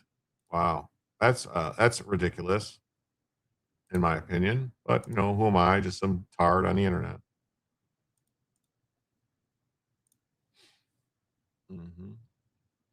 For 4 years after the Supreme Court overturned the right to abortion nationwide, Illinois Prickster has signed legislation he and lawmakers said will protect reproductive freedom in Illinois. So they will seal reproductive records from being accessed outside of the state without consent of the patients. Laws in states across the country have been passed to restrict and sometimes make abortion care illegal in recent years. Governor blamed Trump for its policies toward reproductive health, whether it's attacked on medication abortion, efforts to undermine patient privacy, attempts to intimidate providers, and schemes to allow other states to punish people seeking legal care here. Here's the thing. If they're shipping those drugs into other states, I think that's going to be an issue and something's going to have to be done about it. That's all.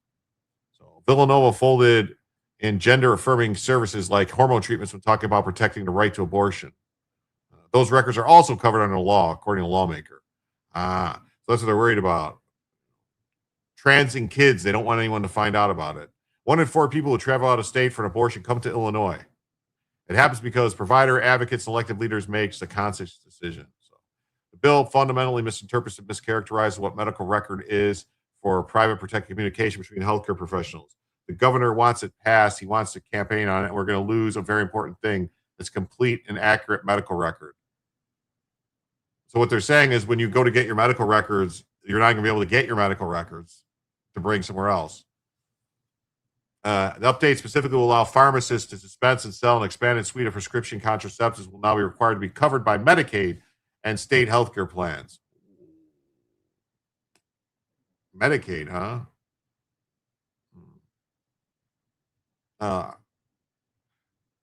I enacted a Reproductive Health Care Act in 2019 to protect the right to safe abortions. And they just want to kill more babies and bring in illegals. Why the fuck are they killing all the babies and bringing in illegals? What is going on? Why? What is the plan? What is the plan? I don't understand it. What is the plan?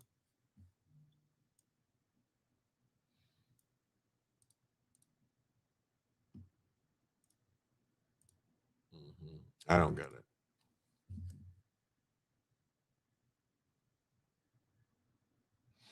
I don't get it. Wow. DSA leader in New York City explains how they are just using the Democrat Party's infrastructure to get their people elected. Of course they are. They're not. The Democrats are just idiots. Gustavo Gordillo, the co-chair of the communists called DSA, during a recent interview, explained how the DSA is exploiting the Democrat Party's infrastructure to get their people elected. It just confirms that these people aren't Democrats. They are anti-Israel communists, merely using the Democrat Party. And the Democrat Party's falling for it, so fuck them. You know, they're stupid. Our candidates run as Democrats, but we're socialists. But we're on the Democrat Party ballot line. We contest primaries. We're just in the legislature, but we're the Democrat Party. They're part of the Democratic caucus. We don't agree with the way the party establishment organizes or runs its apparatus, so we build independence by focusing on volunteer-led movements. I think in terms of the agenda, there's a problem in the Democrat Party where they're funded by billionaire donors. Here, let's hear them. Our candidates run as Democrats. We're on the Democratic Party ballot line. We contest the primaries. And when they're it's another gay commie. In the legislature, they're part of the Democratic Party caucus. But we don't agree with the way the Democratic Party establishment organizes or runs its party apparatus. And so we try to build independence by focusing on volunteer-led movement. We think that everyone should be able to be trained and to become someone who can participate in the political process. And we don't really think that Democratic Party campaigns in the establishment are run that way. And I think you really see that difference in the races like we're having tonight. And I think in terms of the agenda, there's a problem in the Democratic Party where they are funded by billionaire donors, and at the same time, they're trying to represent the working class. And in our opinion, you have to choose between the billionaire class and the working class. It's just impossible to satisfy all of them. Wow. Okay, so that's amazing.